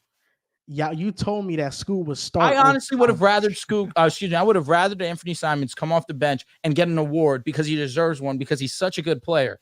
It's not a knock to be a 6th man. Lou Will could be a Hall of Famer because of his 6th man. So you'd bench the 5-year pro over a rookie because you want him to win an award. Joel, just so he can get an award. I'm looking out for Anthony. His resume. That's all. Young career. One of the best contracts in the NBA. Most unselfish player, gets the contract, doesn't mind giving it to the rookie. Amen. Moving to the 6th man. That's it. That's it. Just for his growth and his development as a whole. That's just speaking to how great of a professional Anthony Simons is. Absolutely. Joel, did you not see that vision? Clearly not. No. Come on, Joel. You're better than that. You're better than that. Next one comes from Sad Nil. He says Naz Reid. Facts. South Jersey. Naz Reid is a very good role player. One of the better role players in the league. Tanner Lawson says, I will buy some respect. Hey, shout out to Tanner Lawson. Merry Christmas. Happy holidays. Christmas. Don't know what you are. Happy Hanukkah. I know it's the last night of Hanukkah. Happy Hanukkah. We appreciate the donation. And pick a side meme. Should I change Dehls' pick with the Browns and the Jags game to an L? Hell yes. Yeah. Yes, you should. Santos. It's a Mickey Mouse W. What are we doing? Santos, I knew you were a man of the people. Well, I never doubted you. Santos, you can't give me the win. And then a week later, the game's been finalized. The Jared Goff fumble happened, -2 points. Everything's finalized. It's Friday. Listen, I'm going to leave it up to Santos. Santos has a lot more say than what you think. If he says it's an L, I said Santos says a W. That's why I was wrong. He did, but then he had to think about it for a few moments. All right, I'm fine with it. Joel, you fine with it? I'm assuming yes. Listen, of course I'm fine with it. It only gives them a 2-game lead over us. And 3 was Mickey Mouse. All the help you 3 was Mickey Mouse. Stop playing. You're chatting shit. Disgusting. All right, Mr. Moran, talk to me. What's your this week in the NBA? My this week in the NBA, I got 2 things. First of them is Kobe White, last 7 games, is proven that Zach LaVine is, he's actually a minus, negative of a player. Don't do that. Kobe White, 26.1 points per game, 6.7 assists, 6.1 rebounds on 50-50, 79 splits. The Bulls are 5-2. They beat the Bucks, the Pels, the Heat. Some great wins, and then they beat the Hornets and the Spurs too. Not so great wins, but for the Bulls, you'll take them all the time.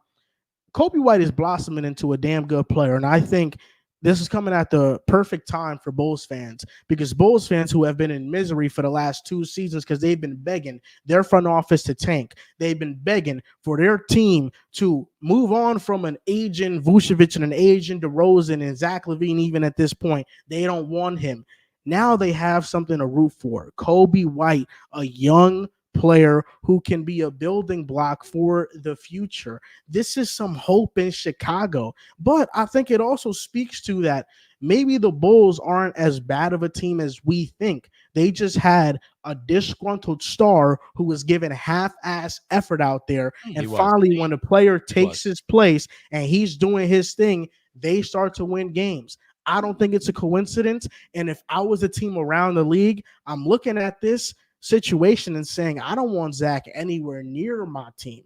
It's seeming like that's a bad vibe player. But shout out to Kobe White, because Kobe White is playing phenomenal. My this week in the NBA was actually going to be about Kobe White. Shout out to Kobe. But I'll pivot here. We just got news in the last, 24 hours or so about Lauri Markkanen, the fact that the Utah Jazz might be open to moving him. Now, I'm going on Utah Jazz Reddit. I got 6 trade proposals. Okay. Here. Shout out to Utah Jazz Reddit. So let's go through each of these. Maybe we have a favorite. Maybe one's terrible. Let's go through them all. All right. So the first trade partner is going to be the Detroit Pistons.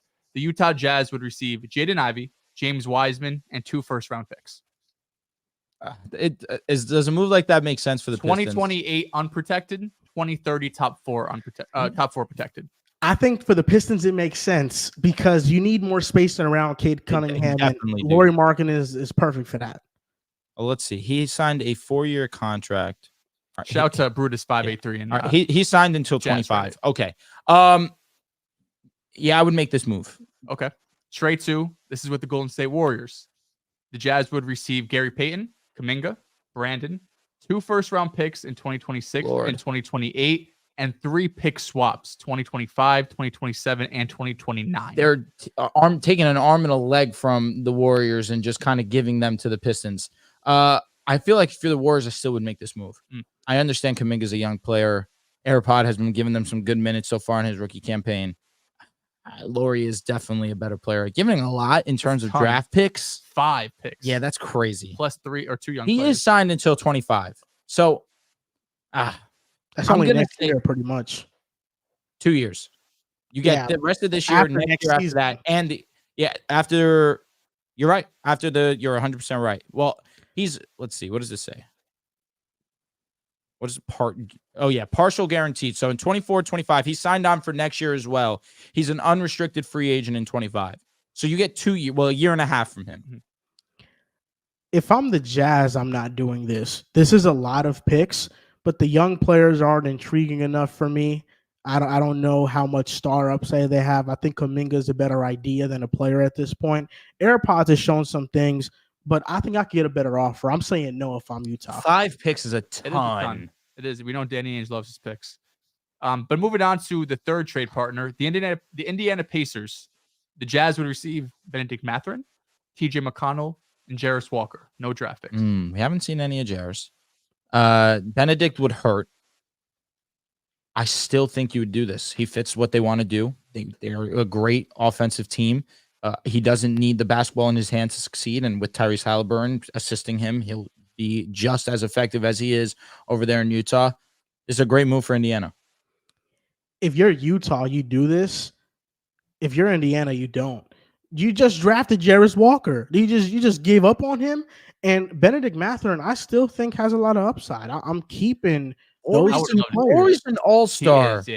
Lauri's an all-star, but Lauri can give you 24, 25 a game. That's a player that you're going to have to pay in a year and a half. He's probably going to have a good amount of time. And no picks? I'm not really paying anybody. No picks. No, in a max contract. Yes.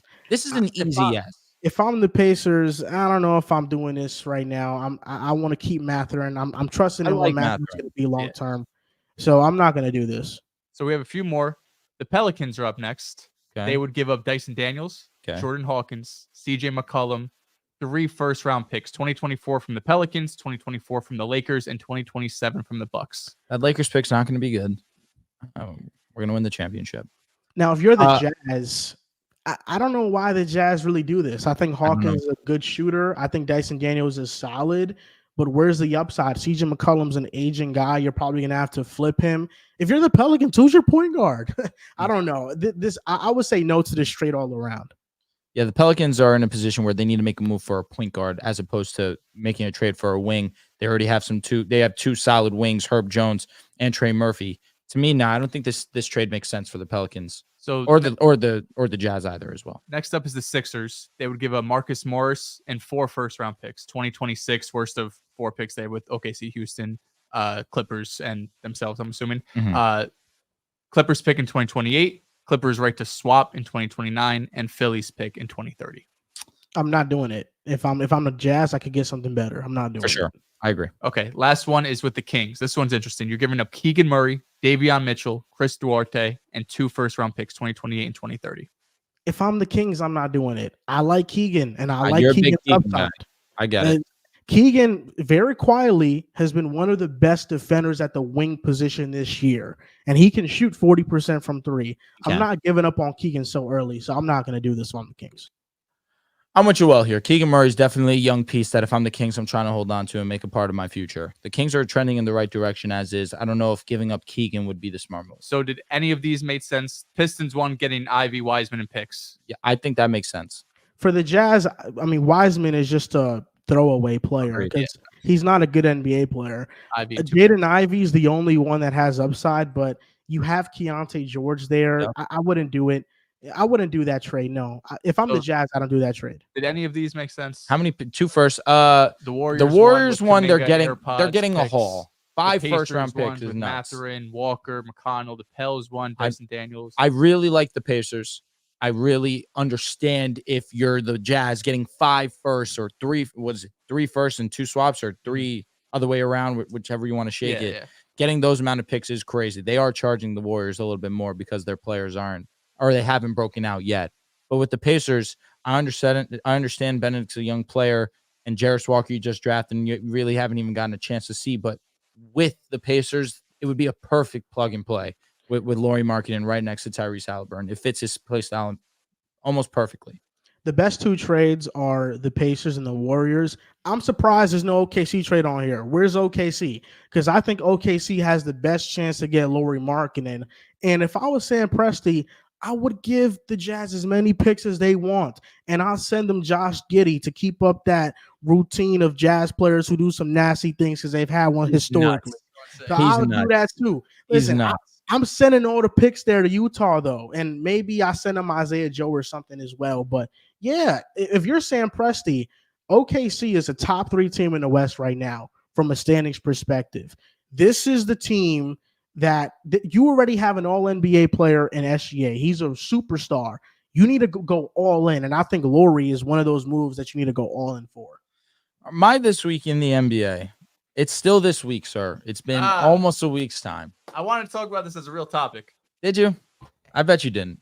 For the fact that you guys were first-round losers. And I can't relate to that because my team won the in-season tournament championship, the inaugural season of the in-season tournament championship.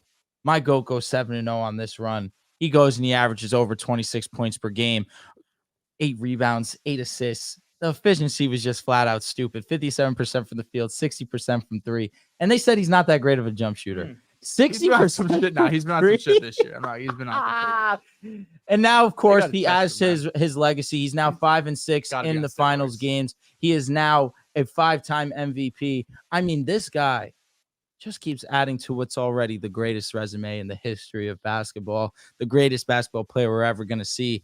And of course, he had to set the tone, make the in-season tournament mean something. On my birthday, we're going to be raising our in-season tournament championship banner. I can't wait. People were hating on us raising a banner. We only raise championship banners. You think the NBA, because I feel like the first report was the Lakers aren't going to do it. Do you think the NBA was like, you got to do this? Like, we want this to feel important. Listen, LeBron. Because it would set a bad precedent if the first team doesn't hang a banner that no one's going to. I agree. Listen, the way that LeBron treated this in-season tournament, it actually meant something. Yeah. And now we're trying to keep that same energy for seasons going forward. I think you're 100% right. Putting the banner in the stands definitely, in the rafters definitely would mean more to what the in-season tournament's all about. And of course, now that LeBron James has won the first inaugural ever in-season tournament championship, people are going to be trying to say it means something because it 100% does. It 100% does. I most definitely will be. But let's move on to the next topic of the show. Let's talk about Ja Morant and his 25-game suspension going to be up relatively soon. Now, Mr. Moran, you've had some strong stances on the Memphis Grizzlies, saying even when Ja Morant comes back, this is not a playoff team. So far, you've looked near genius. They have been one of the worst teams in the Western Conference. We've seen 2 players for them play at a relatively high level. Desmond Bane, more importantly, for the fact that Jaren Jackson's only come on as of recent. However, Memphis Grizzlies with Ja Morant coming back, will they recover and make the playoffs, yes or no? If somebody told me right now, this day, this instant, make a bet, are you picking the Warriors or the Grizzlies to make the playoffs? I'd go with the Grizzlies. I would go with them. They're 6-17 right now. By the time Ja comes back, they're likely going to be 8-17, 7-18, or 6-19, probably 7-18. Desmond Bane's averaging 25 a game on great splits. Jaren Jackson's averaging 22-6. He just had back-to-back 40-point games. I think if you're a Grizzlies fan, you have to feel very optimistic with how your 2 best players that are currently playing are playing. and adding Ja Morant to the mix, because a lot of the games that they've lost have been competitive losses. And you can argue Ja Morant is the difference in winning those basketball games. So I think with Ja Morant, I look at their next 10 games. They face the Pelicans. I think they can win that. They face the Pacers. They can win. They face the Hawks. They can win. They face the Pelicans again. I think they'll split, so they'll lose that one. They face the Nuggets. I think they lose. They face the Clippers. I think that can go either way, but I'll say that's a loss right now. You face the Kings. I think they can beat the Kings. Then the Spurs and Raptors, and then Lakers. So I think you can Just win go the 6 whole of season. those games. While you're at it, just go the whole season. These next 10 games. I think you can go 6-4 in the next 10 games when Ja Morant comes back. 23. If they go 6-4, that's about a 13-22 record. Still have to make up some ground, but I think it's very possible that they can. And they can be one of those teams that post All-Star break can go on a run. It does hurt losing Steven Adams for the season, but I think the Grizzlies can make up enough ground with Ja Morant in the lineup and giving you 27-7 a night to be a playing team in the West, because the Warriors are falling off. The Spurs are not as good as I thought they would be. They're actually a bottom dweller. They don't win games at all. I think the Rockets are competitive, but I think the Rockets are one of those teams that they kind of were ahead of schedule early on, and they might drop off a little bit. On a So if 4-game you're leader. the Grizzlies, they are, I think, but if you're the Grizzlies, I would feel very good about Ja Morant's return. And hopefully this team just stays healthy, because they need Ja Morant to come back and then stay healthy for the season. And they need Jaren to continue to be healthy. But I think, best case scenario, the Grizzlies can be in that play-in contention. And I think right now, the Grizzlies are a better He's team than the generational. Warriors. Joel, so are we gonna amend the preseason rankings? Because you're talking this whole time. All I'm thinking is preseason you had them 10th seed, 11th seed. Did you even have them making the play? No, 11. 11th seed. I had them as the So 11th seed. They're 6-17 right now. Up till this point, you look like a genius. And he was loud about it every single day when they were 0-6, 0-7, 2. What was it? The bottom 13. The Grizzlies are now 0-6. Yeah. The Grizzlies are now 0-7. Just every single day, 6-7. So it's not like they made up this insane ground and they're a couple games under 500. They're still pretty comfortably, 11 games. Are you going to make an amendment? Are they going to make the play-in now? I already took my W, because the main argument for why the Grizzlies wouldn't be bad is that they win games without Ja Morant. And very clearly, we've seen without Ja Morant, they have lost a ton of games. Ja Morant is the difference in a lot of these games. And yeah, they can go on a winning streak. I look at the West right now, and okay, what team is going to drop off? I don't think Minnesota is dropping off. I don't think Denver's dropping off. No. I think OKC is not dropping off. No. I don't think Dallas, unless maybe, who knows? Dropping off. We've seen it happen. That's disrespect. That's disrespect. How about you watch your mouth? I don't think the Kings are dropping off. De'Aaron Fox is playing at the MVP level. The Lakers, I don't think they're dropping off. No way. The Clippers, they're only getting better. You look at 8, 9, 10. The Suns are 10. Pelicans 9. 8 is the Rockets. I think the team that you can expect to drop off there is probably the Rockets, right? So, and then outside of the plan, you have the Warriors at 11, and then the Jazz at 12, and the Grizzlies are just behind the Jazz. Yes, I think they can be better than the Warriors. It's still possible they can be an 11th seed. Don't get me wrong. I don't think this team is going to all of a sudden jump and be a top 6 playoff lock in the West, but they'll be fighting for that play-in spot. And if it comes down between them and the Pelicans or them and the Warriors, you can make an argument for the Grizzlies to overtake that spot. Yeah, I think play-in is realistic. I don't remember where I had them preseason. My guess would probably be around that 7 or 8 seed. I had them high. Because, Ja Morant, of course, being out 25 games, you're losing your best player. But I don't think we were expecting all the other injuries to pile on. You trade for Marcus Smart. He's been out for about a month now at this point. He's still a few weeks away from recovering, or at least coming back. He did play in some 5-on-5 drills, so maybe a bit closer than weeks away. But, of course, Steven Adams. I think that's the biggest one. Losing him for the season. You still have Brandon Clark from last season coming off that Achilles injury. Luke Kennard's been banged up too. He might be playing this next game on the 18th. But overall, they've had a ton of injuries. Sorry about that, bro. It's my cat. Don't worry about it. They've had a ton of injuries, but I do think when you look at on the season kind of the team they've been, they've actually been decent defensively, 12th in defensive rating. But really where they've struggled, to nobody's surprise, has been on offense, right? When you don't have Ja Morant, and then basically the person you traded for, because you traded away Tyus Jones as well, Marcus Smart is out. Now you really are lacking any sort of shot making, playmaking from this unit. And that's where we've seen Desmond Bane be able to take a step up, averaging 25. But their shooting's been really bad. They're 20th in makes, 23 in percentage. They're 29th in offensive rating. If you have a stat that's worse than Detroit Pistons, you know you have some issues. I think it's only the Spurs that have a worse offensive rating than them. So you could see the struggle. While defensively losing guys like Steven Adams and Marcus Smart is going to be huge in the long run, they've been able to do at least a decent job with those two guys out and being a respectable defensive unit. But getting Ja Morant back, he's just going to have so much more capabilities on the offensive end. That's going to put pressure on the defense. That's going to give more shooters looks, more lob opportunities to big men, because he puts so much pressure on the rim and just overall his gravity on the basketball court. So I don't think that this top 6 type of lock that, you know, if Ja wasn't suspended, we probably have them as. But I also don't think that they'll fall out of the play. And I do think having Ja back, they'll be able to get back into that conversation. But it feels like with all the injuries that are piling up, Marcus Smart was dealing with a similar, I don't know if it was, don't know exactly his injury. I know it's a foot injury right now, but he also had kind of a foot ankle issue with the Celtics last year. And of course, he's, you know, entering his early 30s too.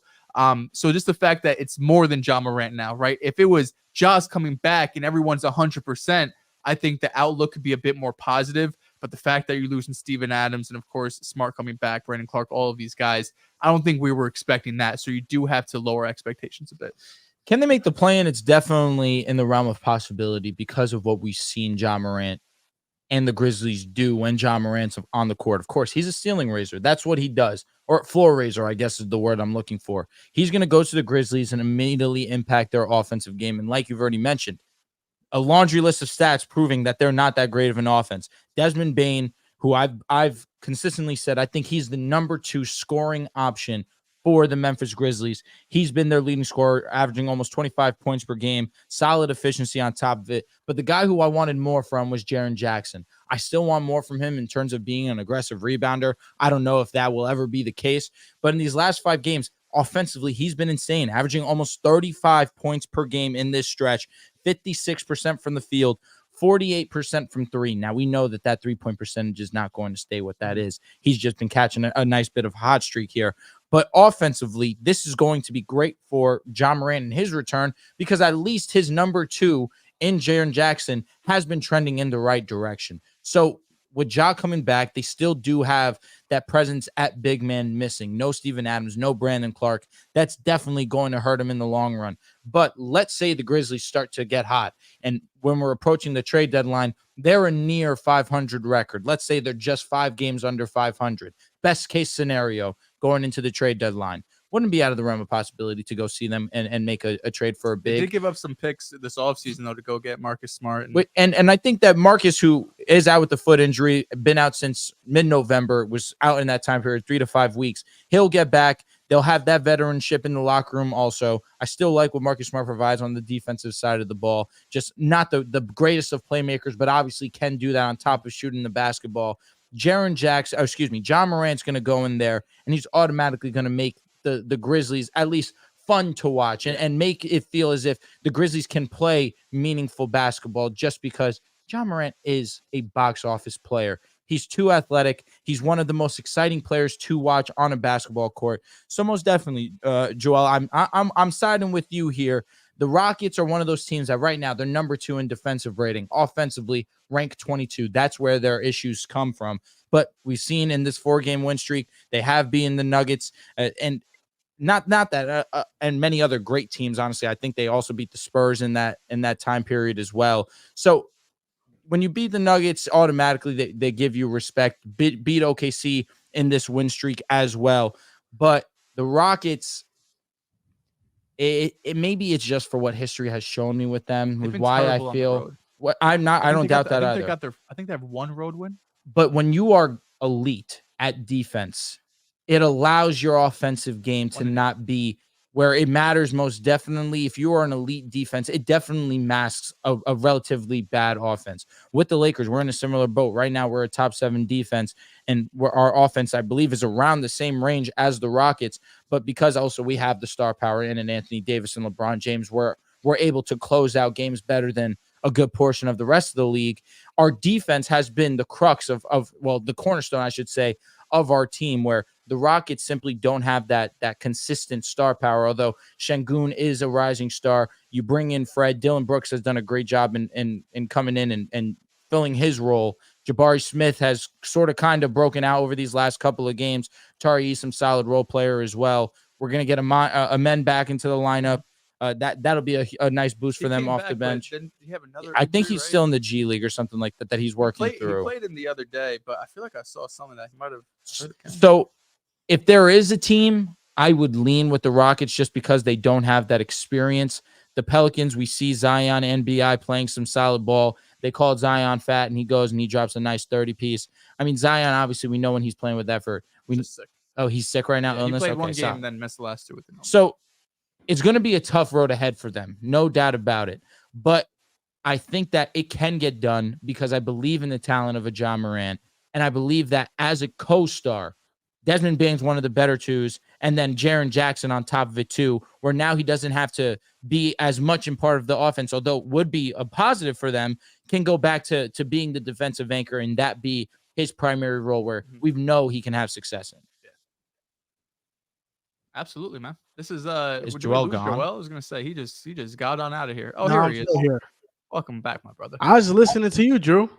Oh, you said I like to listen to podcasts, not be part of it. All right. Anything to say regarding the Grizzlies and potentially the Pelicans? Do you think the Pelicans are one of those teams that'll stay in the play-in? It just depends on their health, really. I think Zion, we don't know if he's going to stay healthy the entire season. Brandon Ingram is also a guy that tends to get injured. So I think that's a concern with the Pelicans. The teams that I'm looking to be out of the play-in is either the Rockets or the Pelicans, and that's a spot that the Grizzlies can take. Mm-hmm. But I think that it's not the worst thing in the world if the Memphis Grizzlies fall out and get a top pick in the draft, because I've been saying it for a while. Mavericks. They need, pull the Mavericks, because they need another blue chip prospect on this team. But if it was between you guys, and you guys are deciding this right now, if you were to make a definitive statement right now and choose between the Grizzlies making a plan or the Warriors making a plan, who would you go with? I'm still taking the Warriors. I'm still trusting with Steph Curry there. I know Draymond, who knows how long he's going to be out for the issues with Clay, and they have not been playing well recently. But I don't know if I could take the Grizzlies with their issues. Even when Ja Morant is back, this is not going to be, in my opinion, a good basketball team, right? I still think they're probably playing around 500 basketball. I don't see them as going on this run and, securing a top 6, top 7 seed in the West. Do you think the Warriors going to be that high, though? Because Warriors could be the 9th or they could be the 10th seed. I don't like the Warriors either. I don't want to take the cop-out answer and just say it's Steph Curry. He shouldn't miss the play-in. He shouldn't. That's the simple answer. He shouldn't. I'll go with the experience. I'll go with paying respect to Steph Curry and the Golden State Warriors, but definitely close. And you're not crazy for saying that you are going to pick the Grizzlies. I understand where you're coming from. They're just going to be playing with a lot more energy than what we're seeing over there in Golden State, where they just lost their heart and soul. Well, I guess if you want to call Steph the heart and soul, that's fine too. But you understand what I mean. On the defensive side of the ball, that is the heart and soul of the team and Draymond Green. And who knows when he's going to come back. We understand that his impact is not just on the defensive side of the ball. Offensively, he actually was an efficient shooter for the Golden State Warriors this year. So that's definitely a loss for them, and the playmaking on top of that. So I'm still going to go Warriors, but I understand where you're coming from if you lean Grizzlies. Why should the Grizzlies be a bad team once Ja comes back? Desmond Bane is playing like an all-star, right? Jaren Jackson is a depoy. Ja Morant's an all-NBA player. This is basically 3 all-stars on a team, and we're just saying they're going to be bad? I don't think bad. I just think around 500 basketball. I don't think they'll be bad. I think they have a chance of making the play-in for sure. But I say that with the idea that they don't have a big. That was a huge reason why they were upset in the first round versus the Lakers. They obviously they don't have a big. Bismack Biyombo. No, he's playing. He's quite literally filled the role of a rebounder for them. No doubt. He definitely is able to do a job. But Bismack Biyombo, very limited. Xavier Tillman, who's been in and out also. It's just the lack of depth on top of it. I need Jaren to be aggressive on the boards. It's a chance for him to step up. Steven Adams isn't there. Like, now this is your responsibility. That we know how great you could be as a rim protector. We know you could switch out on some other guys too, but let's get some boards, man. You're damn near 7 foot. There's no reason you shouldn't be averaging 10 rebounds a game. It's like when they were going up against the Timberwolves a little bit earlier in the week last week. I had no doubt in my mind that Rudy Gobert was going to dominate the glass. Yeah. Karl Anthony Towns. He only had 4 boards in that game. Defense is a mindset. And obviously, he's one of the better defenders in the league. You don't win Defensive Player of the Year for no reason. He is an elite defender.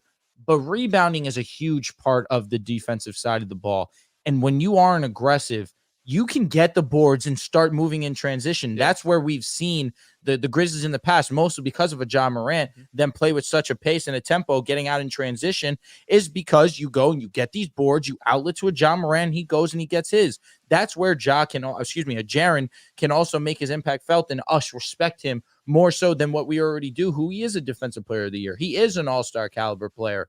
But when you're lazy on the boards, per se, it's obviously a negative impact on your team when the guys who usually do that job for you are out. It needs to be on you, who has been the all-star, who has the accolades behind him as well, that needs to put his best foot forward to make it a priority of his. And he hasn't up until this point. Yeah, I mean, 6-17, this was probably still on the lower end, I think, of what we were expecting. Yeah. You know, I guess credit for not being 2-21 or whatever. True. But at 6-17, I am expecting a little bit more from Bane and Jaren Jackson. And they've lost some close games. They've lost games by single-digit points. It's one of those that are right in reach, but a Ja Morant level player can go and they can end up stealing some of those games. So the Grizzlies season is definitely not over. It's actually just beginning, in my opinion. Now that Ja's back, the season's actually starting for them. Bit of a hole, but not a crazy hole. No, it definitely could have been worse.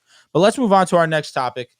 The unfortunate situation of the Cleveland Cavaliers. Right now, it's reported that Darius Garland and Evan Mobley are going to be missing an extended period of time.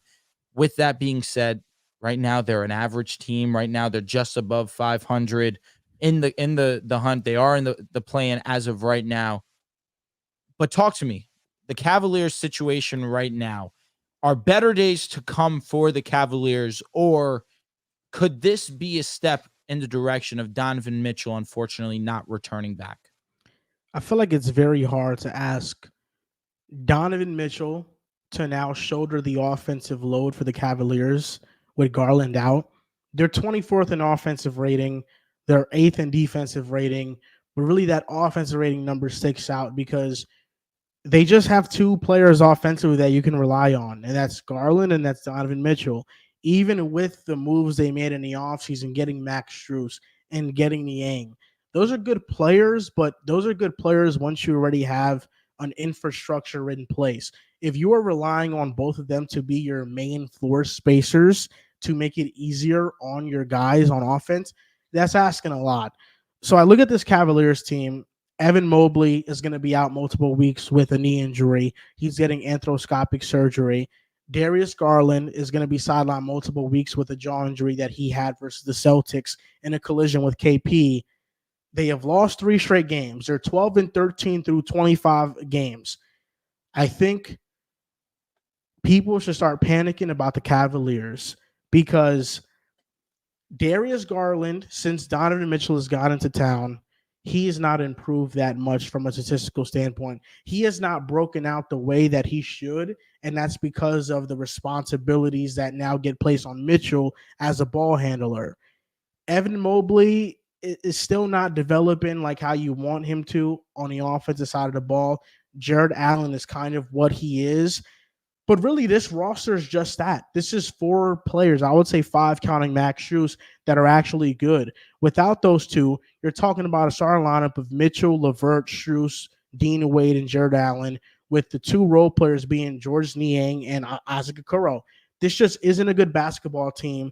If the East was a little bit stronger, I would say I think they missed the playoffs, but I think they can stay afloat for a little bit in the East until they get back because the East is so weak, even though it's getting stronger. But this team feels like a playing team to me. And you look back to the trade they made for Donovan Mitchell, you had bigger aspirations. And I think we're starting to look at Mitchell as being a mistake in terms of the Cavs trading for him, because he's not going to get you to where you want to go. And that's why I feel like moving forward, a lot of teams will be more hesitant on trading for 6'1" scoring guards who are good playmakers, but not great or elite playmakers and don't elevate your offense to a top 10 status. I think Mitchell got a lot of hype and headlines because he had some fantastic playoff performances, but as a player to raise a ceiling, I don't think he's that. Where we look at Rudy Gobert in Minnesota, and he's doing that for them. He's raising their ceiling because of what he offers defensively. The numbers for Mitchell are great. He's 7th in the league in scoring, but for this team, it's just an odd fit. And there aren't a ton of teams in the NBA that need a 6'1" scoring guard, because I think a lot of teams have scoring cover that are at least top contenders. I wouldn't be shocked if the Cavs maybe decide to part ways with Mitchell if they don't get a long-term commitment, because right now Mitchell can be a free agent in a year and a half. And if I'm the Cavs, if I traded that much for him, I want to know that he's bought in long-term before, I decide to keep him long-term. Yeah, and if you don't, at least you have a chance to recoup some of those assets when you get the entire package that you once gave up for Mitchell. Who knows? But Joel mentioned how there's only a handful of reliable players on this Cavs team, and two of their reliable players being Jared Allen and Evan Mobley. The team is better off when there's only one big on the court. You look at their best starting fives, it's either Allen or Mobley. When they're both on the court, they're not as effective. So now you have a limited amount of good players that you trust, and two of them can't even play together because the offense and the spacing of everything just doesn't really work out. The Cavs, it did feel like after they lost to the Knicks in the first round last season, where they went into the matchup as favorites, slight favorites. It wasn't anything crazy, but they were expected, at least in Vegas's eyes, to win that series. And for the most part, they got dominated. For sure. They got dominated in all regards. It did not feel like a series where we're a Max Strus away. No. We're just one or two pieces away and we could be in it and get out of the first round. They got dominated in that Knicks series, and it felt like there needed to be bigger changes for them to move on, at least in the playoff setting. But the fact of the matter is they don't really have the ability to make a lot of moves. I mean, your core is pretty much set if you want to keep these two bigs. I would have been looking to move at least one of them, probably being Jared Allen. I think we all agree that Evan Mobley is going to be more valuable down the line. Moving off Jared Allen, upgrading other pieces, whether it's on the bench or on the wing, get some more shooting and perimeter defense there, because you have your big set with Evan Mobley. It feels a bit redundant, with Evan Mobley. It feels a bit redundant to have him and Jared Allen on the same team. So you lose that Knicks series. You get some chatter in the offseason about Donovan Mitchell potentially wanting to trade at this trade deadline. And this season has been so up and down for them. They started off like 2-5. They won 4 or 5 games in a row. Then they went on this losing streak, winning streak, and they've now lost the last 3 games, 2 to Boston, 1 to the Magic. So against some good teams, but now we're sitting at 500, and 2 of your best players are going to be out several weeks. It feels like probably 2 months for both these guys. And shout out to Garland, because he broke his jaw and came back and played like 15 minutes at the end of the game. Didn't even know what happened. He played through that. But the fact that you've kind of heard this chatter already from Donovan Mitchell, it doesn't make me feel great that as the season goes on with these injuries, the team's probably going to get worse, right? It's just the fact of the matter is they're losing 2 of their best players. So if the season continues to get worse, one, will Donovan Mitchell want to stay there long-term? The makeup of the team does feel like it has to change. I love Garland. Is he the perfect fit next to Donovan Mitchell? I'm not sure. And having those 2 bigs, like I mentioned, probably should move off one of them. And then do the Cavs look at this saying, this is a season that's going to get lost. If we're at the trade deadline 10 games under 500, what's the point of just trying it one more season, which will really be for a half a season next year? Because if by the trade deadline next year you're not playing well, Mitchell has to go, because you can't just lose him in free agency and not get back any assets. So you really are relying probably on this next month or 2 of games where if you're going to be struggling, it's probably better to bottom out, get some first-round picks back, and then you can make moves in the offseason to go towards more of a rebuild. They have some young pieces you like. Garland and Evan Mobley is a pretty strong starting point for a rebuilding team. It's unfortunate that you gave up all of these assets and all you have to show is probably just going to be one playoff series where you got your ass handed to you. But I think in the long-term look at the Cavs organization, it might be the best move to move off Mitchell if you can continue playing around 500 or worse basketball.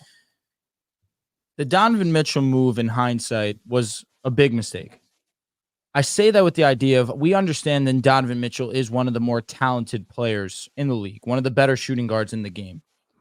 But at the same time, it has hindered the development of a Darius Garland, has hindered the development of an Evan Mobley. And I say that because Garland, in the season that the Cavaliers were able to make the play-in, and the game that we saw versus the Nets, he was able to put on a show when tit for tat with a Kyrie Irving, just came up a little short in Brooklyn, and then also losing to the Hawks in a pretty big choke job of the Cavaliers. But we saw Darius Garland start to ascend into one of the better point guards in the game. But when you add Donovan Mitchell now, it takes the ball out of his hands, and now the offense runs through Donovan as opposed to running through Garland, who was the young piece that started to turn this in the right direction. Now, people look at Evan Mobley as the guy who started to turn it in that direction because of his defensive impact, and that's very fair to say. But people also had the idea that Evan Mobley would one day turn into this Anthony Davis type player, and we'll start to see his offensive game start to develop. At this point in time, that's becoming a long shot. Yeah. Offensively, I don't know if he has the capabilities to stretch the floor like that. I don't know if we'll ever see his aggressiveness be that to what people wanted it or thought it could be. You say redundant with Jared Allen. I understand where you're coming from because of their builds. But when you look at Mobley on the defensive side, he's able to also extend out to the perimeter, where it's similar to a Jaren Jackson and a Steven Adams, where Steven Adams' role is to protect the paint, be that shot blocker, get rebounds. That's kind of Jared Allen's role at this point, where we see Evan Mobley stretch out, also be a very strong presence down low too.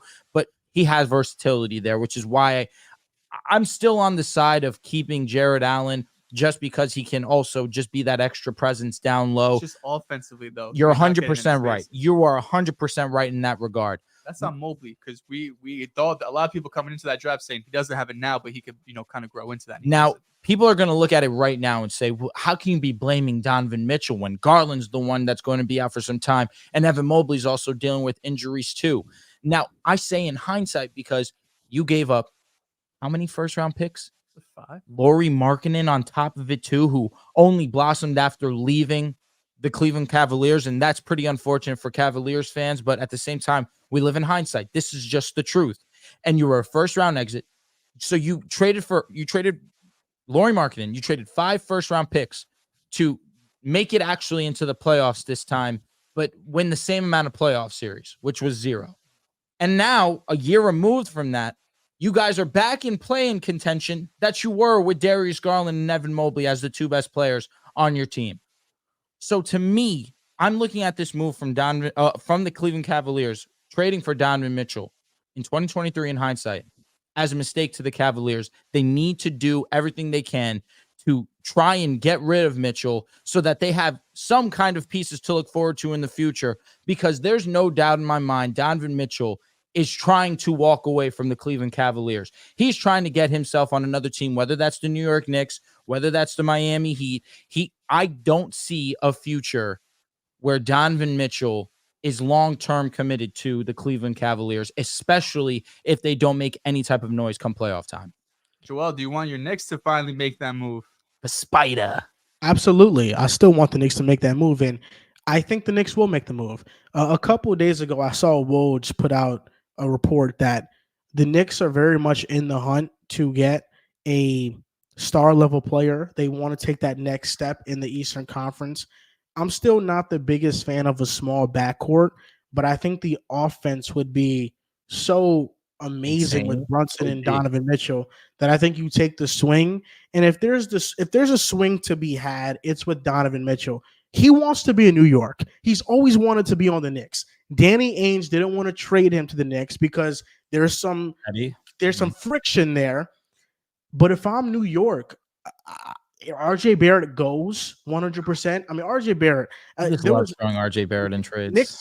Knicks fans after a hot 10, 15 games. Don't do this. Protect RJ, he's please. breaking out. He's Star J. And then what happened? He starts going down again.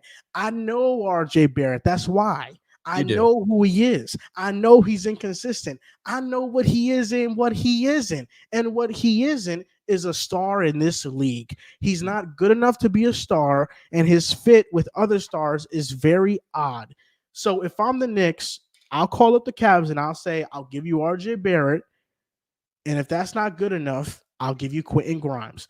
So I'd give them RJ. I'd give them Grimes. Damn, you're willing to give up QG. I think a couple picks in there too. No, a couple bad games, a couple bad months of basketball picks from QG. No, you need to give up picks. Of course, picks will be given up. Quentin Grimes is frustrated with his role on the Knicks. I think if he goes to the Cavs, now Cleveland would have an amazing defender, a player who can space the floor and can also create off the dribble, which is something that he hasn't been able to show off with New York. And then RJ Barrett can be your starting three. And I think that's fine because right now it's just they're trying to see who goes out there, whether it's a Curro or Max Strus or whoever else. I think if RJ goes there, he can be your starting three. And now you have something solid and you have picks for the future, and you don't have to worry about Donovan Mitchell wanting out in a year and a half. So that's, I think, the move that the Knicks can make. And I think it's good for both teams. I think Mitchell at this point is too much stress that comes with him if you're the Cavaliers. It's just too much right now. Because there's expectations. When you traded for Donovan Mitchell, your expectation now was to win playoff series, to contend for the Eastern Conference. Now, if you looked at the Cavaliers, you should have known that they still were their ways away because they were a young developing team. But like I already said, with Donovan Mitchell, it hinders the offensive development because he deservedly has the ball in his hands a lot. But these pieces that you put around Donovan that you thought that could succeed with Donovan haven't been able to trend in the direction that they were trending towards before him because they are still young in this development process, and because the ball needs to be in Donovan Mitchell's hands because he's very obviously the best offensive player, but he's not helping their three-point shooting. They're still one of the worst of three-point shooting teams in the league. He's on 8 attempts, I think shooting just under 35% as well. So to me, he also is a piece of the problem to them as well. But at the same time, they could do a better job of surrounding him with better offensive talent. Their identity is primarily defense. But when you have such a great offensive talent in a Donovan Mitchell, the expectation was that it was supposed to be Garland and Mobley to take this inevitable jump. But since they haven't, and now they're also injured at this point, it's tough sledding for the Cleveland Cavaliers. And I only see them getting out of this hole by trading Donovan Mitchell and trying to get better pieces to build around for the future. It'd be an interesting fit if he ended up with New York. You have Jalen Brunson there, so you're still like Joel mentioned. It's like a Garland. It's a Garland Mitchell combination. Kind of like Brunson, I think, is a better player than Darius Garland, but you do kind of have maybe the same issues, at least in the playoffs, and where you have a smaller backcourt, two guys that are primarily scorers, and then of course you have Julius Randle there too, who is obviously going to demand the ball a ton. Yep. That's the main way he's going to score. That would be it sounds good in theory, but I think the fit could get a little clunky too in New York. Fair enough. Now let's move on to the last topic of the show. We're going to talk about football real quick because some big news happened after Thursday Night Football. And news that we all were expecting. Brandon Staley and Tom Telesco were fired after last night's horrendous showing of football where the Las Vegas Raiders put up 63 points on a defensive-minded head coach, Brandon Staley. So he was fired, and this is something that we are anticipating. But now, what are we to make of the Chargers situation going forward? I know that we have spoken about it previously. How do we fix the Chargers? But talk to me. What's your first reaction, Mr. Dehls, after hearing the news that Brandon Staley's gone? Long overdue. Correct. Long overdue. Telesco as well got let go. He missed on some contracts, some picks. But, I mean, to his defense, Brandon Staley's probably like, go get me J.C. Jackson. I'll be able to turn him into a great corner. Didn't work out. So it was really on both of them. But it felt like almost every loss over this last month, 6 weeks of the season is like Brandon Staley's going to get fired. Brandon Staley's going to get fired. Whether it's losing close games, issues that he has either with on the defensive side of the ball, because that is supposed to be what he is great at, and it's been one of the worst defenses in all of football. The fact that the Raiders can get shut out and drop 60 on you the next week on a short week, just 3 or 4 days later. Brandon Staley might have to take a positions job. I don't even know if he's going to get a decent Rex Ryan job. said? What he said? He said he should go back to coaching Division III football because that's where he belongs. Rex is funny. But this, I kind of have, laughing. Yeah, I know. I have conflicting thoughts on the Chargers, the job opening, because on one hand, you have Justin Herbert. There's not too many times where a job opening comes up where you have a franchise quarterback. Yep. I think of Aaron Rodgers when McCarthy gets let go and LaFleur comes in, but there's not a lot of times where you have someone set in stone that is an absolute stud at that position. Yep. So the coach is going to look at that and saying that's great. But then you look at the rest of the roster, a ton of work needs to be done. We talked at length about the issues on this team with their weapons. Austin Eckler and Keenan Allen both getting up there in age. Although Keenan this season's having a career year, Quentin Johnson has been disappointing, and there's really no other weapons you trust there. Josh Palmer's a fine kind of wide receiver 3, wide receiver 4, and defensively you have a lot of names, but they haven't really been living up to it. You look at Derwin James, he's been rated as one of the worst safeties in the NFL this season. I do think that has some to do with Staley and how he's using him, but you see him just straight up missing tackles sometimes. That's not scheme, that's out there in execution. Khalil Mack is having a bit of a resurgence in sort of total sacks, but he's getting up there in age, and he has a huge cap number next year because they've been restructuring deals, and now they're, $45 million over the cap next season. You have your draft pick, so it's really going to show how much does a coach value having that franchise quarterback, because that is set in stone, but there's a lot of work to be done on this roster. If I'm the Chargers, there's no way I even consider the idea of trading Herbert. There are teams that would do absolutely anything to have a quarterback like that. He would immediately go to certain situations and be their best quarterback that they've ever had. So if you look at the Chargers situation on the defensive side of the ball, in terms of contracts, also forget about defense for a sec. Sorry. Let's talk about contracts and how they have the most dead money going into next season, over $20 million. More than the Saints? I think they do have more than the Saints, which is saying something. So when you look at all the dead contract or dead money that they have on their team, you look at the bad contracts that they've given out. You look at the lack of personnel on the defensive side of the ball, where I'm really talking about the secondary because they consistently get gashed. There's no way you can tell me that Aiden O'Connell should go in against you guys, 4 touchdowns, a near perfect game, and goes and blows you out the way that the Vegas Raiders did. So Staley most definitely needed to get fired, and there needs to be a new culture setter there, someone that's actually going to go out there and execute the X's and O's on the defensive side of the ball. Because offensively, I think that as long as you have a Justin Herbert, it would be in your best interest to go out there and get him another wide receiver, because Mike Will has struggled with injury. Like you said, Keenan Allen is getting up there in age. QJ is definitely still early in his process.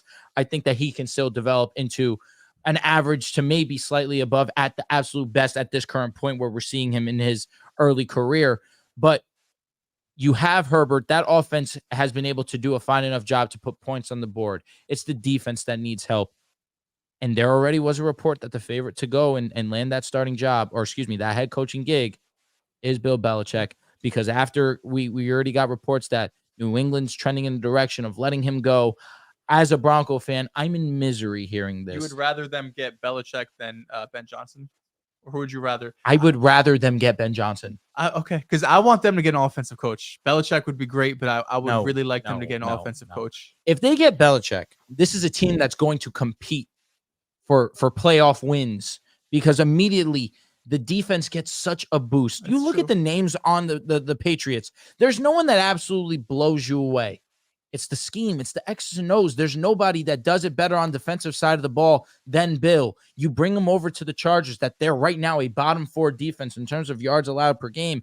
There's no way that I can see, or I can't see, Belichick coming in and immediately making an impact for the better. And with Herbert, I understand that that's been a huge knock on Belichick recently. Offensively, you haven't been able to execute and put pieces around your quarterback to have them succeed. Well, to Bill's defense, he hasn't had a quarterback since Brady, of course, like a Herbert. Mm-hmm.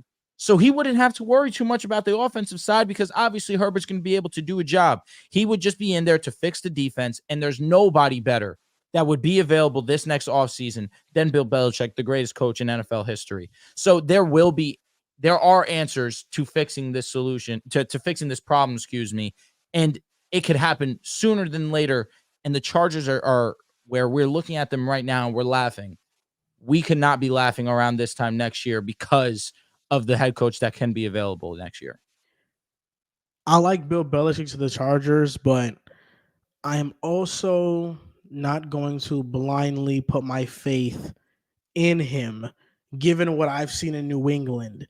The defense always plays great. I kind of disagree with the personnel part. I think he has some great players on that defense. Kyle Duggar being one of my favorite safeties in the league. He's an awesome player. They're very versatile. The problem with the Chargers is that they have little room to improve. And the improvements are going to have to come from the draft. You mentioned the dead money. Most of that is J.C. Jackson. They're going to be over $40 million over the cap this offseason. And there are 4 notable players that have over $30 million cap hits. That's Khalil Mack, who is tied with the league lead in sacks. You have Joey Bosa, who can't stay healthy, Mike Will, who just got hurt, and Keenan Allen, who's aging. I think at least 2 of those players won't be on the Chargers next year. I wouldn't rule out 3 because I think Khalil Mack goes because he's older. I think Mike Will goes, and I think Joey Bosa goes. I think the only one you keep is Keenan Allen, and even then, he is aging. So we don't know how much longer he has playing at a very high level, and a $30 million cap hit is very steep. But in saying that, if you are bringing in Bill Belichick to a team that has no money to spend, defensive personnel is non-existent for the most part, and you have to rely on him to make great draft picks to improve your team, I mean, that's the reason why the Patriots haven't been able to be relevant now, is that they don't draft well. So if you're counting on Belichick to draft well, I think that there you run into an issue. So if they get Belichick, I think there's some excitement to be had, but there's just something with the Chargers that they're just a bad luck franchise, and you don't really know what you're going to get. Even though the defense is terrible right now, I still think you need to maximize the offense. Rashawn Slater is awesome, even though he's gotten beat a couple times this year. Ever since Corey Linsley went out, their center, their offensive line has dropped off. I think you have 3 mainstays on the offensive line with Slater, Linsley, and Zion Johnson. Trey Pipkins, the right tackle, is one of the worst in the league. And the receivers, I mean, who's going to be here after next season? You know, Keenan Allen is the only one that's good, in Josh Palmer. You know, those are 2 all right. You know, those are 2 receivers. It's an all right receiving core. The backfield needs an overhaul because they might not bring back Eckler. Eckler might not be on the team next year, and he hasn't been very good either. So I think you need to attack this team with an offensive approach, even if it's going to take a hit to your defense. You have to make sure that every season Justin Herbert at least has a chance offensively to win you games, and you need to have a great offensive coordinator that can help Herbert out, because the defense is going to be hard to fix that. And if I have a franchise quarterback, if there's one area of my team that I want to invest in more, it'll be the offense over the defense. Yeah, that's why I would lean with Ben Johnson or Jim Harbaugh from we know you're an offense merchant. I mean, look at the teams that are succeeding. It doesn't take a lot. Almost all of them, 80-90% of them are offensive coaches, offensive-minded head coaches, that is. Just the dynasty creator himself. I'm sorry. As long as he's around, you have to respect him, whether you like him or not. I respect him. I think he would be he'd probably be my top 3 option, but I think I understand. Listen, I'm not going to be ignorant to the idea that Ben Johnson wouldn't immediately make you horny for Justin Herbert in fantasy football. Of course, yeah, that's going to make you intrigued. But at the same time, if you're a Chargers fan, you want to play winning football, not just see Justin Herbert continue to be one of the best quarterbacks in the game. I'm not saying that Ben Johnson can't come in and change the Chargers in terms of playing winning football for years on.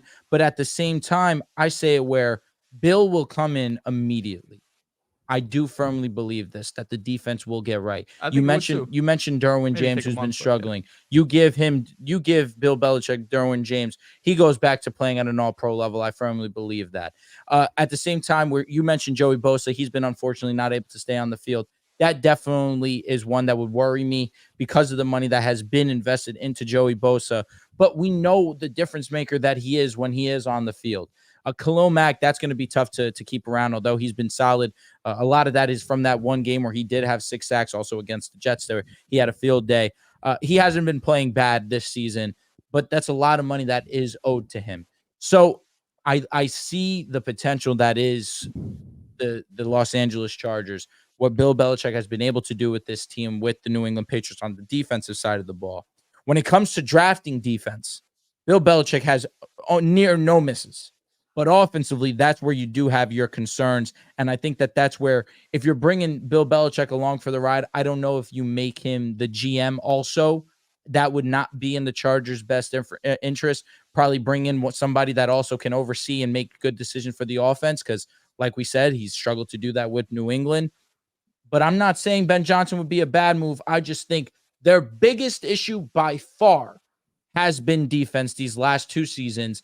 And they tried to fix that hole with Brandon Staley, a defensive-minded head coach. But you would be getting no better replacement than the greatest ever in Bill Belichick. Yeah, I mean, anyone would be a replacement over Brandon Staley. For sure. You know, they listen, they had a chance. They had a chance. Jalen Ramsey, Aaron Donald. They made Brandon Staley honestly, a millionaire. Because he was a coordinator for 1 year. He has, I want to say, 5 years of pro experience coaching at the NFL level. But yeah, you go on that historic run, you know, with the LA Rams, and you're gonna get a job. For sure. You know, so I'm still on the side. If it was up to me, I would go the offensive route, get the offensive coach. But listen, it's going to be hard for the Chargers organization if they have a chance to hire Bill Belichick. You have someone of that stature, that legacy, to turn them down, because it's someone that you could very easily sell to fans, to ticket holders. Like, listen, we just got the best coach of all time. Yeah. Now we're going to get it right. So I do, from at least that perspective, understand that. A lot of cutoffs are going to be worn over there in LA. A ton of cutoffs. All right, but that's going to do it from us over here at Pick a Side, episode 335. Mr. Drew, we still have some super chats here. I'll tell you what, that's my biggest flaw in hosting. I swear. One is important because Santos goes, is that a new hoodie Dehls is wearing? I'll tell you what, it is a new hoodie. Listen, we're still working with our manufacturers, trying to make sure that everything is perfect and sound for when we actually do drop. But the drop is coming very soon. You guys will get notice of it, probably on our Twitter. Most likely on the podcast, we'll be able to announce when we're going to finally drop the merch. But yes, this is the prototype. It's comfy, man. It looks pretty damn great. Joe, I got to say, you're looking mighty handsome with that hoodie on. Thank you, my brother. Really brings out my eyes. All right, let's read some other super chats while I apologize to you guys while I folded there. Ricky says, give me one player that y'all want to see traded. And I know he's talking about the Mavericks. Of course, it has to be Lauri Markkanen. I think that's on the top of the list. I mean, nobody really wants to see Zach LaVine get traded. I mean, who cares? I want to see Donovan Mitchell get traded. Really. I want to see D. Mitch shake up the league a little bit. That'd be tough. You know who I want to get? Who I want to see get traded? TJ McConnell. TJ McConnell, baby. How do you fucking know? Come on. TJ McConnell. Daniel says, I love your guys' show. Please keep up the good work. Hey, listen, Daniel. We're going to be here, Daniel. Appreciate you. We're going to try our damnedest to keep putting out the best product. Some of us, at least. 3 of us, I could stamp that. All I'm going to say. Not great. But that's going to do it from us over here at Pick a Side. Listen, you guys know what's up with Prize Picks. If you guys go ahead, enter our giveaway, use code PAS, show us a screenshot that you did use our code. You are immediately entered into our giveaway. The Prize Picks will match up to $100, 100% of that. And so, again, use code PAS, get your picks in, and support Pick a Side. You know we love you guys, and this is your way of supporting us more so than you guys already do. We appreciate all the love you guys show us. If you guys made it this far, please go ahead and like the stream. It helps us out a ton. If you aren't already subscribed to the channel, come on, what are you doing? Subscribe to the channel, turn on the notification bell, join the Patreon. Joel tells you every single time. Every episode, it's only $1. $1. And you get an extra episode a week. You get to hear us talk shit with each other an extra time a week. I mean, it feels like a steal to me. Only $1. I would definitely jump on that while I can. And that's going to do it from us over here at Pick a Side. We'll see you guys next time.